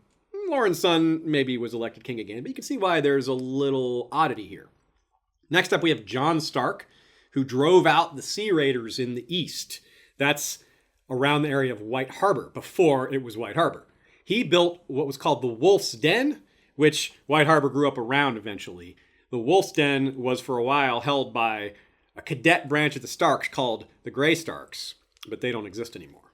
Rickard Stark was the son of Jon Stark, and he defeated the Marsh King and married his daughter. Remember earlier, I spoke on that concept of very often when one conqueror takes a new territory, he marries the daughter of the defeated king to tie the bloodlines together. This is certainly what happened here, and it might have a little something to do with some of the magic that's in the Stark bloodline, because the Marsh King may have, blood of the Crannogmen or something like that. Interesting thing here is that the defeat of the Marsh King came after the defeat of the last Red King, because it apparently was the last piece of territory added to the North in terms of the domains of the kings of the North. And so the Red Kings had already been added to their domains. Next, we have Brandon the Ninth. He is not mentioned in the crypts, but he is mentioned, and he's probably in there. He destroyed the Skagosi fleet, forbidding them from the sea after growing sick of their raids. Now, of course, Brandon being such a common Stark name, the Ninth Brandon, sounds like it was a really long time ago because there's so many of them. And when he says he forbade the Skags the sea, it may mean they were conquered already, and he just took that right away from them. Or maybe he just attacked them, took away their ships, and then let them be. I think that he probably had them conquered already, which would imply that Skagos was conquered a long time ago. It would also imply that the Red Kings had been conquered by this time, because it would be weird, if you look at it geographically, it'd be kind of weird for the Starks to conquer around the Bolton territory, right? The Skagos is east of the Dreadfort, and the Dreadfort is east of Winterfell. So you would think that they would not conquer, a territory that's past what the Boltons hold. So it's a good, it's cool to see how many different things we can infer from all this, even if there's still so much left undiscovered. Another name that's probably more familiar because it's a very, it's just a memorable name. Edric Snowbeard. He supposedly reigned 100 years, which, if we're deconstructing the myth, that probably means he reigned until he was past 100. He was probably just really old. He probably didn't actually reign 100 years. Although it's possible. It is possible. He raised the outer walls of Winterfell. And there's two sets of walls. There's the 80-foot walls and the 100-foot walls. So it makes it really hard to attack, unless you know a secret way in. Which may or may not exist. More on that later. But those walls were really important. They're still there, and that's a notable achievement. During Edric Snowbeard's reign, when he was really near the end of his time, he faced a lot of rebellions by Bolton, Ironborn, and the Wolf's Den, which still wasn't White Harbor by this point, was taken over by slavers. Brandon Ice Eyes Stark, a great-grandson of Edric, who possibly was next in line, because remember, Edric ruled for so long, he may have outlived his own sons and his grandsons, but this could also be, a generation or two later. We just don't know. Either way, he took the Wolf's Den back from the slavers and famously hung their entrails from the heart tree as an offering to the old gods. And this wasn't super long ago. Remember, a lot of this was told to Davos, and he's freaked out by this because he's like, wow, I didn't know that y'all in the north used to do blood sacrifice. And the knight telling him this is like, oh, there's a lot about the north you don't know. It's very, very creepy. Next up, we have Theon Stark, the Hungry Wolf. There's a bit of a disconnect on his deeds, which the simplest explanation I could come up with is that there's just multiple Theon Starks, and these got conflated, kind of like the mini Brandons, the Brandon the Builder, right? This Theon invaded Andalos and fought many battles versus the Ironborn. It's said that he took Bear Island. That's why the earlier part about Loren Greyjoy and Roderick Stark is a little confusing, because I guess Bear Island just went back and forth a lot of times. But still, the problem here is that if he fought all these battles against the First Men and also against the ancient Ironborn in the time of the Kingsmoots, how was he fighting the Andals then? The Andals hadn't invaded yet. So this is a little off. But it's not so off that it's a mistake. It's just confusing. And perhaps there are, explanations that we're not aware of. Next, we have yet another Brandon the Daughterless. He may have been a king, but he may be in the wrong spot. We should have saved him to talk about in the Lords of Winterfell section, which is next. And the reason for that is, while the story feels ancient and there's no living memory of Bael, so it seems like he's old. For example, the Starks now, Maester Luwin, none of them had heard of Bael the Bard. Only the Night's Watch knew because of the songs. But still, in the song, in the story that Ygritte tells to Jon, she refers to the King's Road. The King's Road did not exist during the time of any Stark kings, unless you count Robb. Because the King's Road was built by Jaehaerys, the old king, which was, in maybe ACAL 50 or 60 or 70, something like that. So well after Torrhen Stark, the last king, knelt. He's coming up pretty soon too. So that is part of why the Brandon the Daughterless story is questioned by some people. But as you can see here from what I'm relating, there's a lot of these stories that have maybe explainable inconsistencies, which I think are intentional, because George wouldn't give us fully accurate history, because that's not realistic in the setting. It wouldn't be realistic for them to know all these details about these Starks, considering there's no writing, no records. How could they possibly know all these things? Next up is Benjen the Sweet, who we don't know anything about at all. Then Benjen the Bitter, who was probably related to Benjen the Sweet. Well, they're definitely related. They're both Starks, but maybe they were brothers. Maybe one was the son of the other. Don't really know. There was another Stark just called Iron. King Iron. Eyron. I've never seen a Stark with that name again, so that's a little odd. Maybe that indicates he wasn't a good king, because the good ones, you see their names come up again, right? Benjens. Lots of Brandons. There's been some bad Brandons, but, most of them have been good, I guess. Point being, the good names get repeated. And this one, maybe it doesn't mean anything. But this one we've never seen again. Next up, we have Adarian the Bridegroom, who we don't know anything about other than this nickname. What that says to me is that he got married a bunch of times. He had a lot of weddings. He was the bridegroom many times. But total guess in the dark there. Next up is Walton the Moon King. Walton may not sound like a northern name, but there is another Walton we know of. And that's Steelshanks Walton, who is one of Lord Bolton's captains that Jaime has a lot of interactions with. The Moon King, though, that part sounds a little odd. Maybe it's just a nickname. There's a million reasons it could mean something.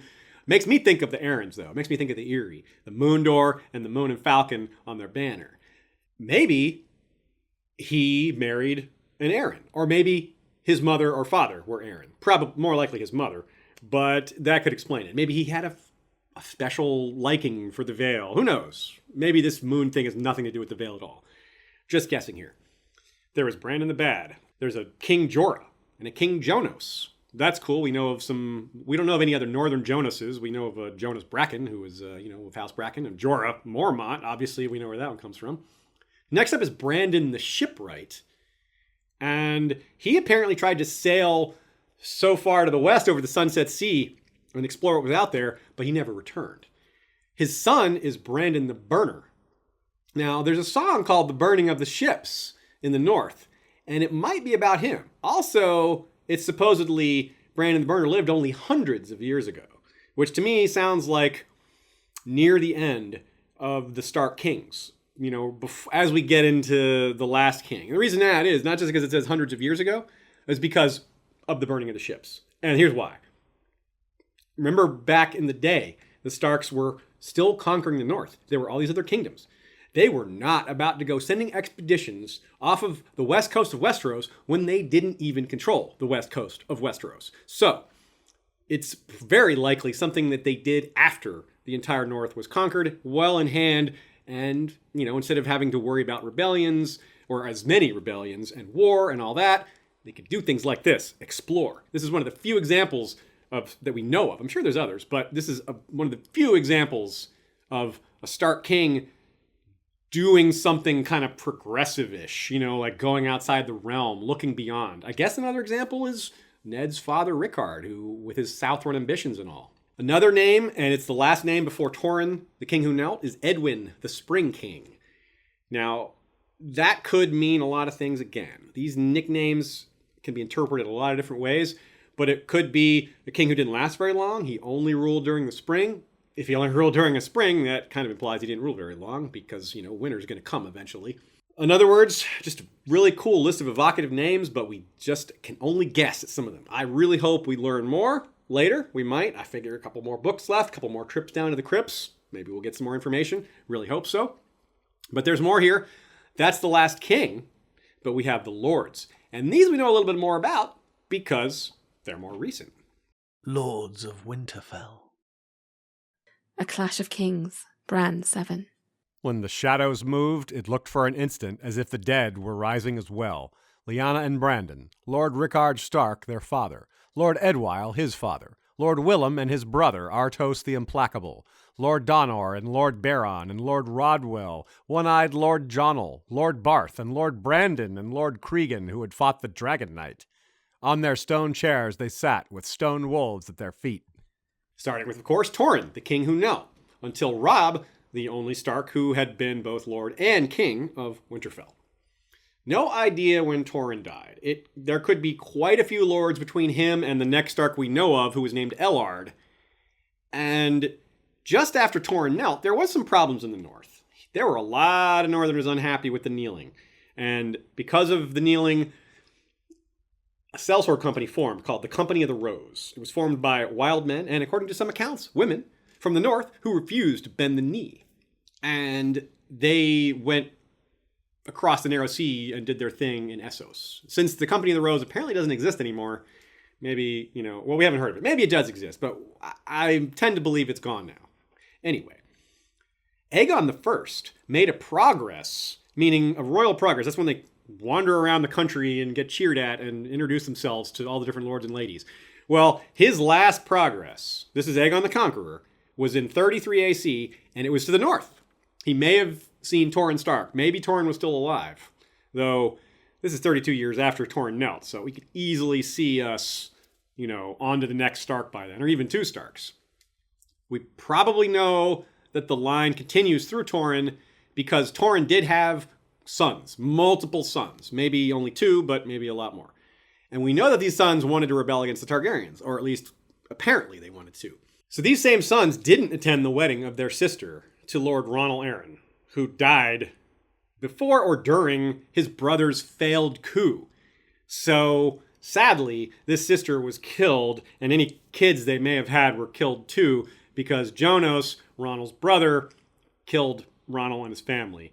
Apparently threw them through the moon door. Maegor the Cruel came in and took out Jonos. So that line died off. So there's that Stark blood didn't get into the Vale. But the reason the sons were against it, in part, was because of the arranged marriage aspect. The wedding was forced, basically, by Rhaenys Targaryen, Aegon's sister. And that's part of why the sons were not happy about it. But Torrin went along with it. So it could be that the name Torrin is kind of not so popular among Starks anymore, but because the name, it's maybe associated with kneeling. So there hasn't been another Lord Torrin that we know of, but there is plenty of space on the tree left unknown, so there could be other Lord Torrins.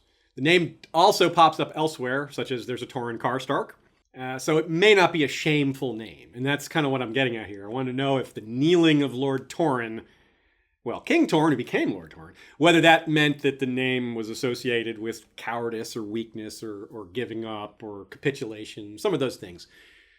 Anyway, Now, we know of an Ellard Stark who protested the gift. And the gift, of course, was in the reign of Jaehaerys I, the old king, so maybe around 50 or 60 or 70. But this is a print error. That Ellard shouldn't have been there. The right Ellard comes along a couple generations later, around the time of the Great Council of 101. He may have been Lord not terribly long after 101, because we know of who was Lord in 129, and that's Cregan. But we're not to him yet. In between Cregan, there was a Benjen and a Rickon. And Benjen was probably a son of Ellard, but we don't know. And Rickon was definitely a son of Benjen and a Lysa Locke. Now, Cregan was definitely the son of Rickon, and he was, like I said, he ruled from 129 to maybe 157 or later. We don't know. It was at least 157, probably later than that. His nickname was the Old Man of the North.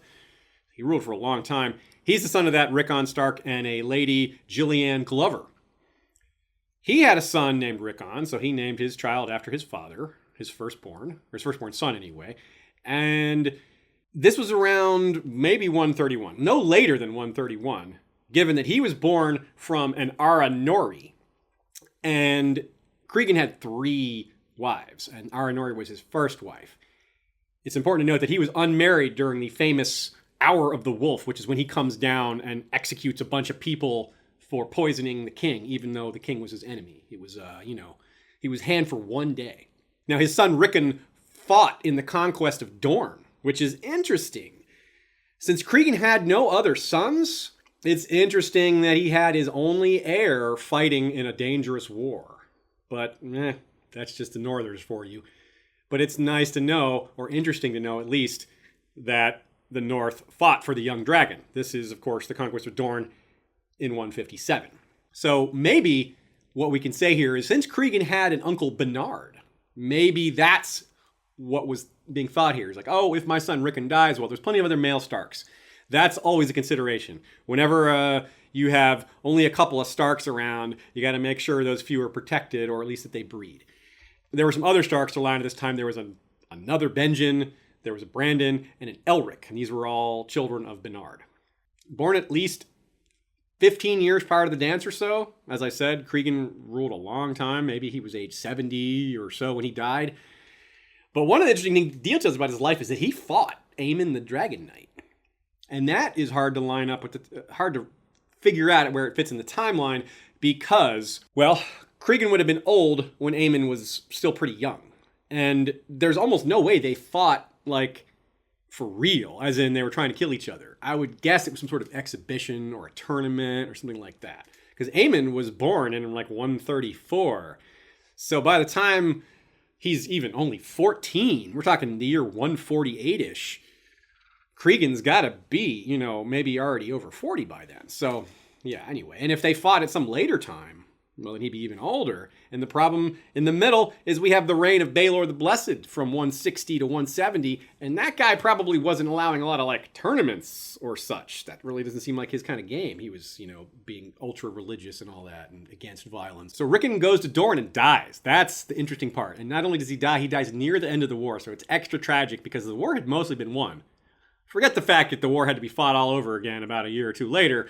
At that point, it was almost over. So it was extra tragic, partly because it threw the North into a little bit of chaos, not knowing who the next heir would be, whether it would be Bernard or whether his kids or one of these other things. So Cregan does end up remarrying, but he doesn't have any sons with his new wife. He has several girls, but then she dies and he marries again.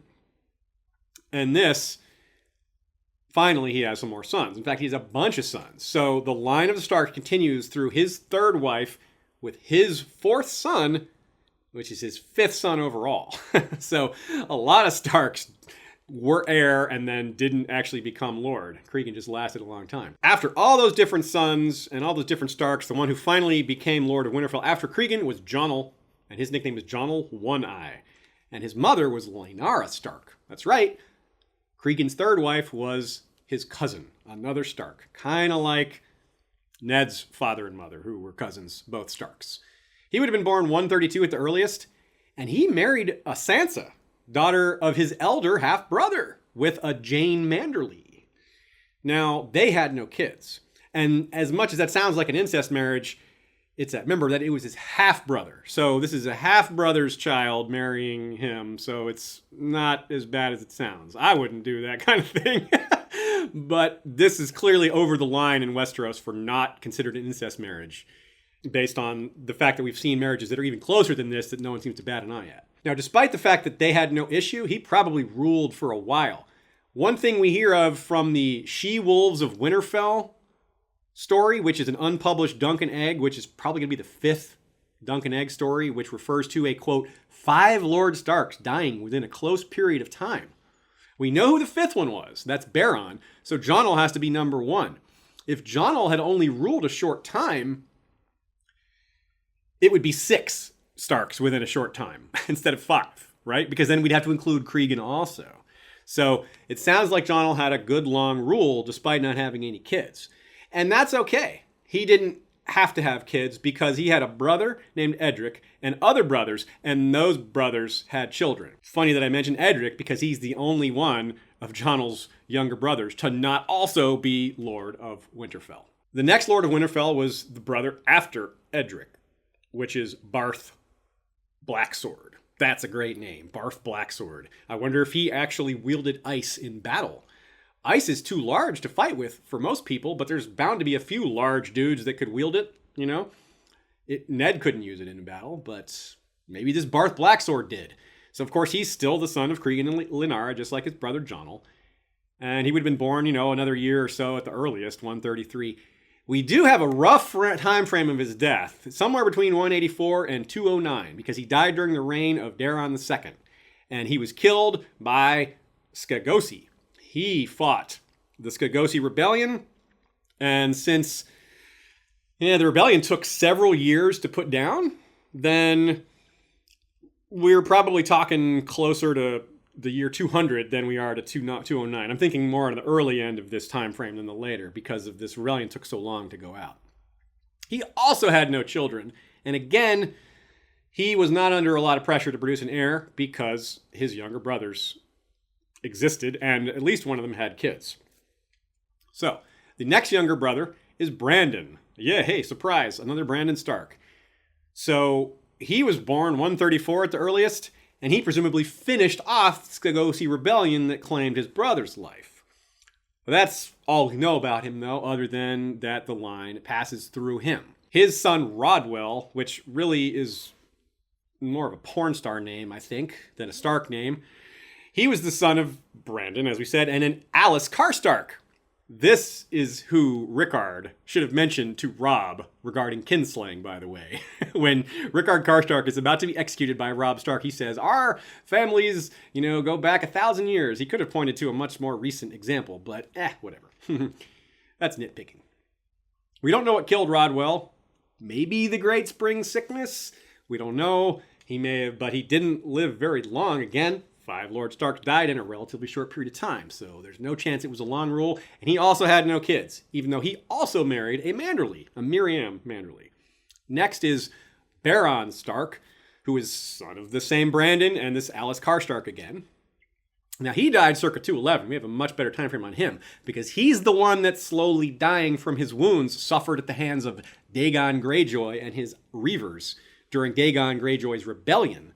And this is around the time that Bloodraven was Hand of the King. And Bloodraven was so focused on Bittersteel and the Blackfires that he kind of allowed Dagon to run wild. And this Baron even had an alliance with the Lannisters of Casterly Rock. And he married a Royce. This Laura Royce is kind of a major matriarch in Stark history, as I talked about in our episode on the Royces. Their first son, at least the one who took over, there may have been one before him, but the one who inherited Winterfell is Donor Stark. Really missed opportunity there, George. You got a Stark named Donner, as in the Donner Party, and he's not the one that lost to the Cannibal Skags? Come on.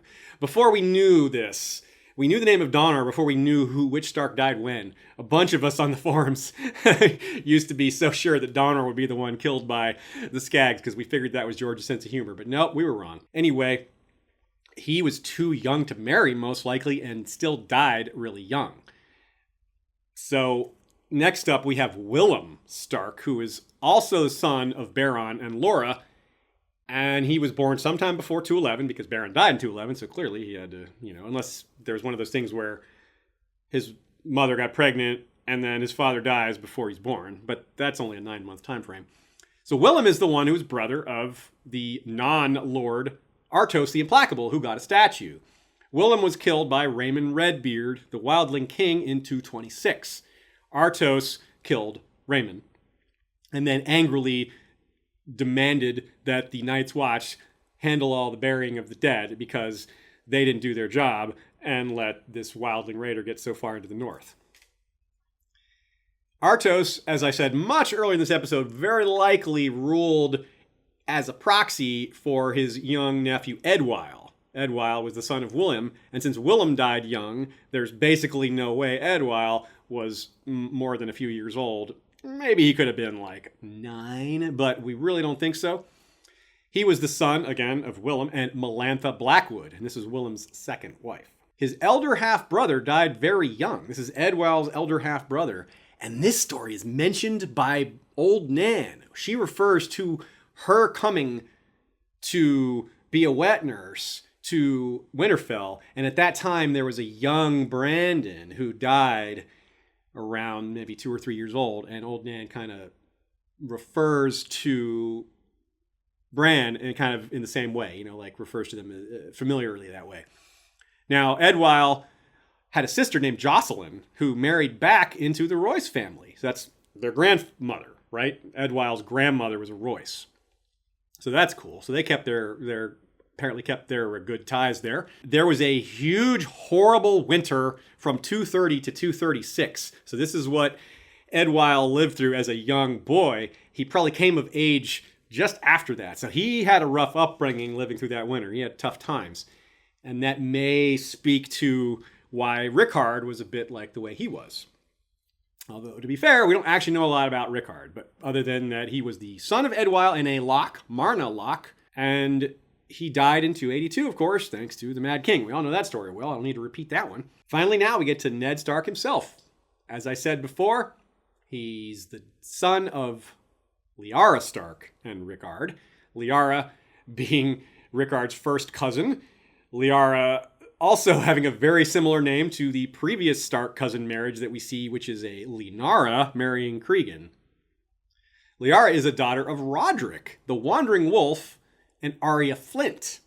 Roderick was a son of Baron and Laura Royce, that same Baron who was killed by Dagon Greyjoy's Reavers.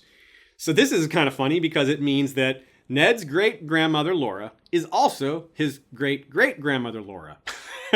And his great-grandfather Baron is also his great-great-grandfather Baron. The same person. They're just his great-grandfather if you go up one tree, and it's his great-great-grandfather if you go up the other tree. It's all very confusing, but also very funny. Bran himself tells us about most of these statues, and he learned to feel comfortable in the crypts and with the idea that one day he would rest there forever with all these other Starks.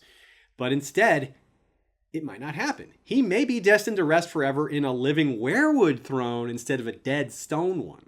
As he's leaving the crypts at the end of the Clash of Kings, he thinks that he's always expected to be buried here, but starts to doubt that it'll actually happen. He asks himself, quote, "If I go up, will I ever come back down? Where will I go when I die?" Compare the ancient stone kings on their thrones below Winterfell to the ancient green seers on their weirwood thrones, like the ones the children gave to Bran below the cave of the three-eyed raven. This cave has belonged to the children since time immemorial, as far as we know, and they call themselves singers. Funny that hiding in the crypt is a trick brought to us by wildling bards like Bale and Mance. Bards are singers too, of course. Nice. Bran slips into Hodor, and through him we also see vast caverns, huge underground rivers, and impenetrable darkness down there, and the notion that there's so much more. So while we get a glimpse, we don't get the same from the crypts. We don't have any idea what's down there. The unexplored depths. If we're trying to compare the cave of the Three-Eyed Raven to the Stark crypts, we should wonder if there are roots from the ancient heart tree in the Godswood down there amidst the Stone Kings. That would be a really amazing discovery. It'd be really provocative. It'd be really cool. We are told there are lower levels, but we don't know how many and how much lower. We're also told that there was a collapse on the lower levels. Now, this is an easy out for explaining why some of the older statues seem to have chronological problems, or may have chronological problems. Because some of the ones on the first level seem like they're way too old to be up there. And some of them seem like they're out of order with the ones that are listed next to them. But the reason this might work is if there was a collapse on a lower level, well, that would have maybe buried some of the old statues. They could have been recovered and then moved up to another level where they wouldn't get reburied. You know, digging them out of the rubble and saying, hey, this is not a safe spot for them anymore. Let's move them up to a higher spot where they're not going to be collapsed on. Possible, but just a theory. Now here's another idea. Maybe the slowly but surely encroaching werewood root system had something to do with that cave-in. If not, maybe it was the other way around, and the collapse could have caused some of the roots to become visible, which would make the parallels to Bran's cave beyond the wall even more clear. Or maybe it was that volcanic activity related to the hot springs. Regardless, something caused that collapse, and it opens up a lot of possibilities, literally, like new tunnels, or connections, or cave systems, or connections to other cave systems. Think of the Night Fort, which has subterranean depths that lead to a passage with a magical door beneath the wall. This idea of big, vast tunnel systems and caves is a big part of what we know about the North in general, and it's might be that some of them connect to each other. Or the opposite of all this, the closing off of such passages. That's really what you think about more often when you hear about tunnels collapsing, right?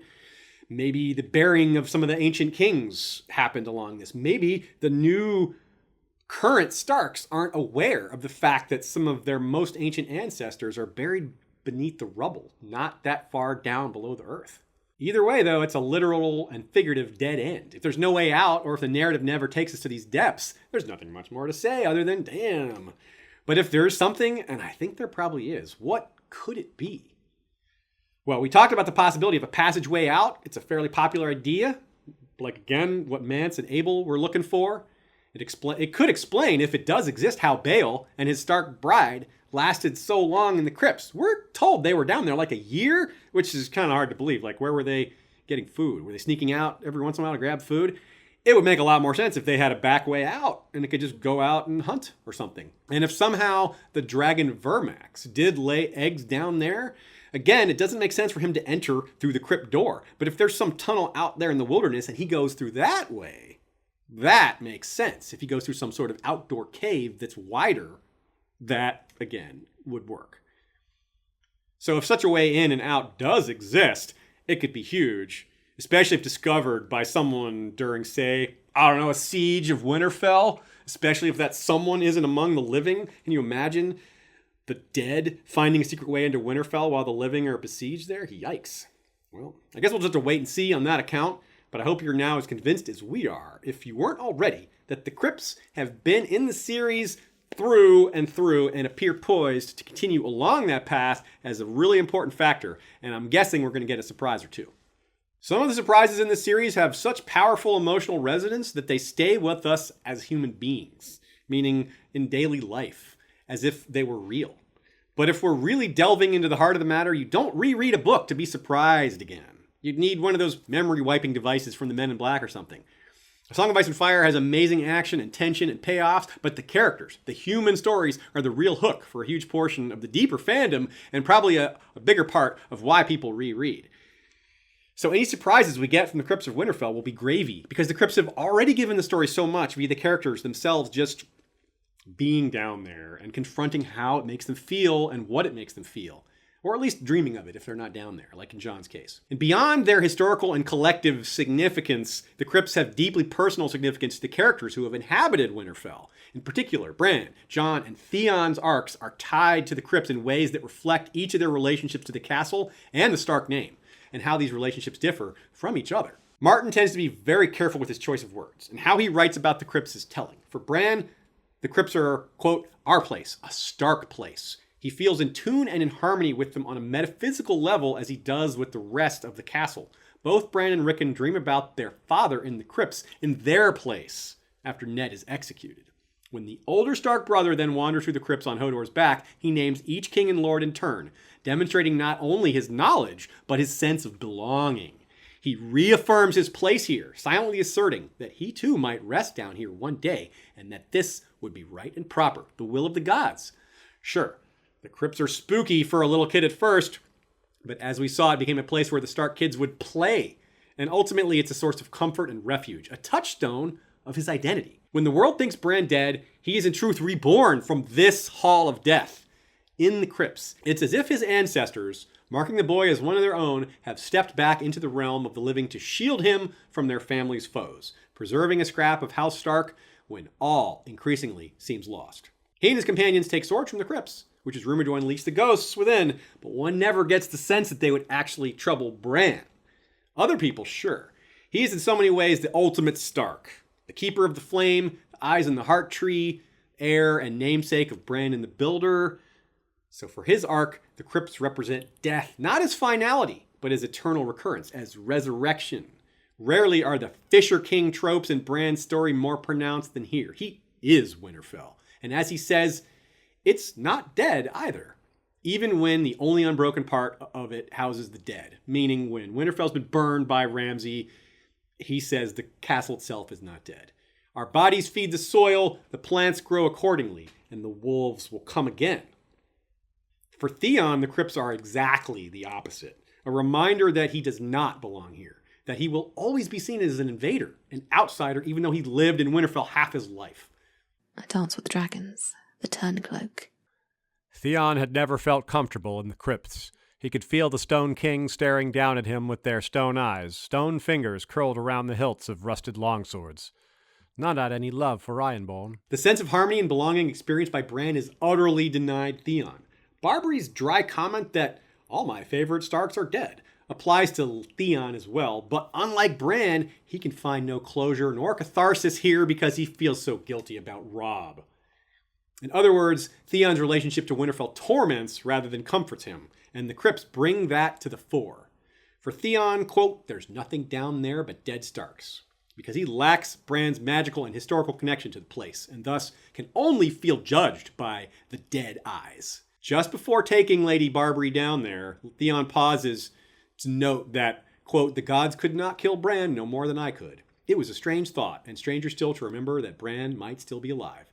This further emphasizes the degree to which Bran draws strength from this place, where Theon sees it only his own failures and weaknesses. Bran could name all the kings of winter like he was born to join them, but when asked to do the same by Barbary, Theon forgets most of them and says he used to know them. In a sense, both Bran and Theon died at the end of the Clash of Kings, but Bran was reborn as himself to preserve the Stark name, whereas Theon was reborn as Reek because of his follies attacking House Stark.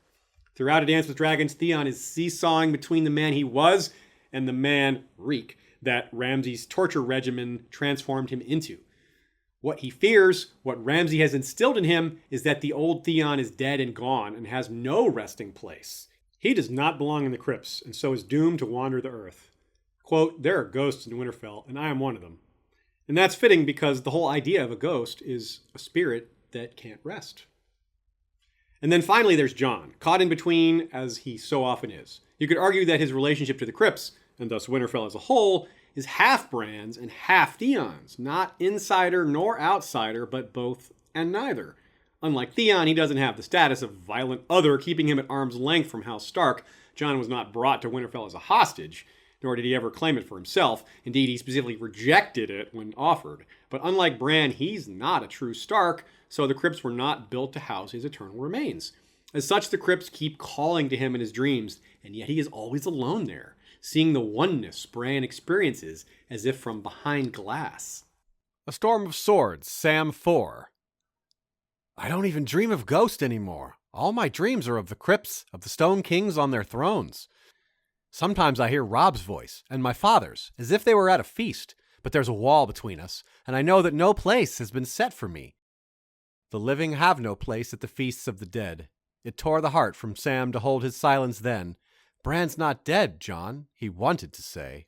Indeed, Bran's not dead, but Jon, unlike Theon, doesn't know that. As such, he can find no comfort there. No answers, only more questions.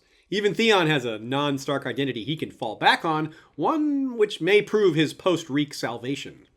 A Dance with Dragons, Reek 2. We are Ironborn, he thought with a sudden flash of pride, and for half a heartbeat he was a prince again, Lord Balon's son, the blood of Pike.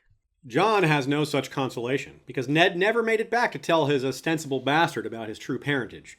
Theon at least knows why the Kings of Winter frown down at him. Jon has no idea that he's got dragon blood in his veins, or about Robb's will, or how death might change him. Epilogue.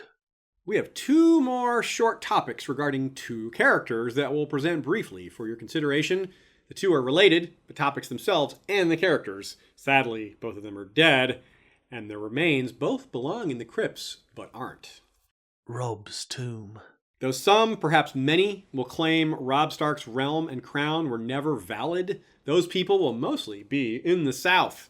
The North remembers, and to the vast majority of those who were his subjects, the young wolf died a king. He was never defeated, and few Kings of Winter could claim that the direwolf statue guarding their eternal rest was in life a true guardian. The stone carver they find who knew Robb is likely to have known Grey Wind as well, and might make both of their statues.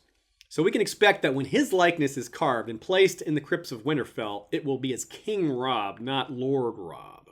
They'll perhaps have to decide if he belongs on the other side, since it's lords on one and kings on the other, apparently. Perhaps he'd be across from his father instead of beside him. Still, where will his heirs reside? Though his kingdom is gone, it may return. His will may yet be executed, meaning his new kingdom of the North and Trident may feature further kings from his family, though not his body. The tales will grow in the telling, the nicknames will get fancier. Imagine a statue of the second king, Jon, the bastard king, the white wolf, the dragon of the North, or Brandon, the crow king, the green seer king, or Rickon, the wild wolf king, whoever it ends up being. Ned's bones. Though Bran and Rickon dreamt that their father made it back to the crypts, his physical remains have not, and a certain Lady of Barrowton wants to keep it that way. She wants Lord Eddard's bones fed to her dogs instead of interred in his tomb. Lady Dustin's pain and desire for revenge may be in part rooted in the hypocrisy of it all. The North remembers? Really? Lyanna Stark, who died at the Tower of Joy, yeah, she gets a tomb, even though she's not supposed to even get a statue, but did. But her husband, Lord Dustin, an actual lord, his bones are forever in Dorne. The words are, the North remembers, but it seems they only remember Starks, right? I mean, I'm just guessing at what her attitude might be, since she's clearly bitter. But Ned's bones were given to the Silent Sisters quite a while ago. Catelyn sees them at Riverrun and asks the Silent Sisters to take them to Winterfell. She sends Hallis Mullen with them, a capable man who has a penchant for stating the obvious. This task saved his life, as it meant he wasn't there for the Red Wedding, since this all happened back in A Clash of Kings. Isn't that odd, though? A Clash of Kings. And by a dance with dragons, Lady Dustin says her people watching for them, the bones that is, to emerge from the neck, are still waiting and watching. Now, a large portion of the delay can be explained by the easy fact that the Ironborn took Moat Cailin during A Clash of Kings, so Ned's bones were probably held up for a while. They couldn't get through. And where might they wait in the meantime? Who made life hell for the Ironborn? Who did Roose Bolton consider enough of a threat to have someone else wear his armor as a decoy when he himself was passing through the neck? None other than Jojen and Mira's people, the Crannogmen, with their sneaky poisoned arrows and such. So our best guess is that Ned's bones are currently with Howland Reed, who should also know of Robb's will by now.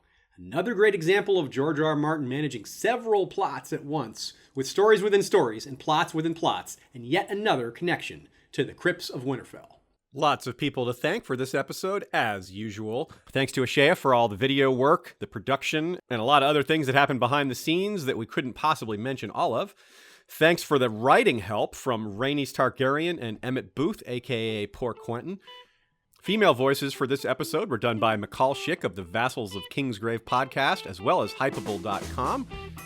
The section headers were done by Martin Lewis of Echoes of Ice and Fire. The male voices were done by me. Thanks to Michael Klarfeld for the video intro and for the maps that you see behind me. Check him out at claradox.com. That's Claradox with a K. You can find the link in our video description. Thanks to Joey Townsend and Jesse Kowal for the music. For a fuller treatment on Bale the Bard and his story and legend and all the associated knowledge around it, I highly recommend Radio Westeros' episode 34, Myths and Legends of the North. It's near the end of that episode. For more thoughts and especially theories on the Crypts of Winterfell, check out the recent episode by Mythical Astronomy of Ice and Fire podcast, who had Joe Magician from the Maester Monthly podcast and Reddit on as a guest, where they discussed a wide variety of possibilities. Good stuff.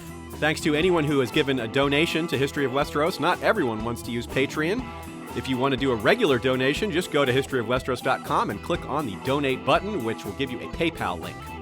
If you do want to use Patreon, well, we're thankful for that too. So here's a list of a large number of the people that make our show possible through their continuing support on Patreon. There's the mysterious BR, Hand of the King. There's Lady Suzanne Sinistral, the learned, holder of the left-handed Valyrian shears called Penance and Hand of the Beard. There's Lord Jim the Fortuitous of Wars and Politics of Ice and Fire and Warden of the West, host of the Two Wage War podcast, highly recommended. Lord George Stormsville the Cunning is Lord of the Chiliad and Warden of the East. Cabeth the Unfrozen is Lord of the Bricks and Castle Crimson Light, Defender of the Old Gods and Warden of the North. Lady Kelly McMath of Covington is Lady of the Villa Hills and Crescent Springs, Warden of the South. Lord James Tuttle is King of the Stepstones and the Narrow Sea, Commander of the Royal Fleet consisting of the Narrow Fleet led by Flagship Caraxes and the Bloodstone Fleet led by Flagship Prince Daemon. Charlotte Auster is Corsair Queen of the Western Shivering Sea, Commander of the Briny Fleet, whose flagship is the barnacle-encrusted violet-hulled Mercenaria. She carries the nacre-inlaid shucking blade Crasslover. The Corsair Queen and the King of the Stepstones and Narrow Sea have been at war, but recently they've conducted a short-term peace agreement. Both sides appear to be using this peace agreement to marshal their strength. Lord James Tuttle has sent an expeditionary force north of Essos, while the Corsair Queen Charlotte Auster has sent her fleet south to places like the Summer Islands and perhaps Sathorios. Thanks to Sir Valentin of House Chen, creator of the Game of Predictions free Game of Thrones futures market. A link is on our website. Thanks to our small council, Lord James Inkblade, the Scholar Knight, Master of Whisperers, Grand Maester Saria of the Barrows, Cinder of the Citadel, Lord Robert Jacobs, Master of Coin, and Rosie the Clever, Master of Laws. The Queen's High Council consists of Lady Jane of House Celtigar, the Emerald of the Evening, wielder of the Valyrian Steel Axe, Painkiller, Mistress of Sea Eagles, and Mistress of Ships. Lady Mai, Emerald Eyes, voice of House Swan, Mistress of Whisperers. Elia of Upstate is Master of Coin.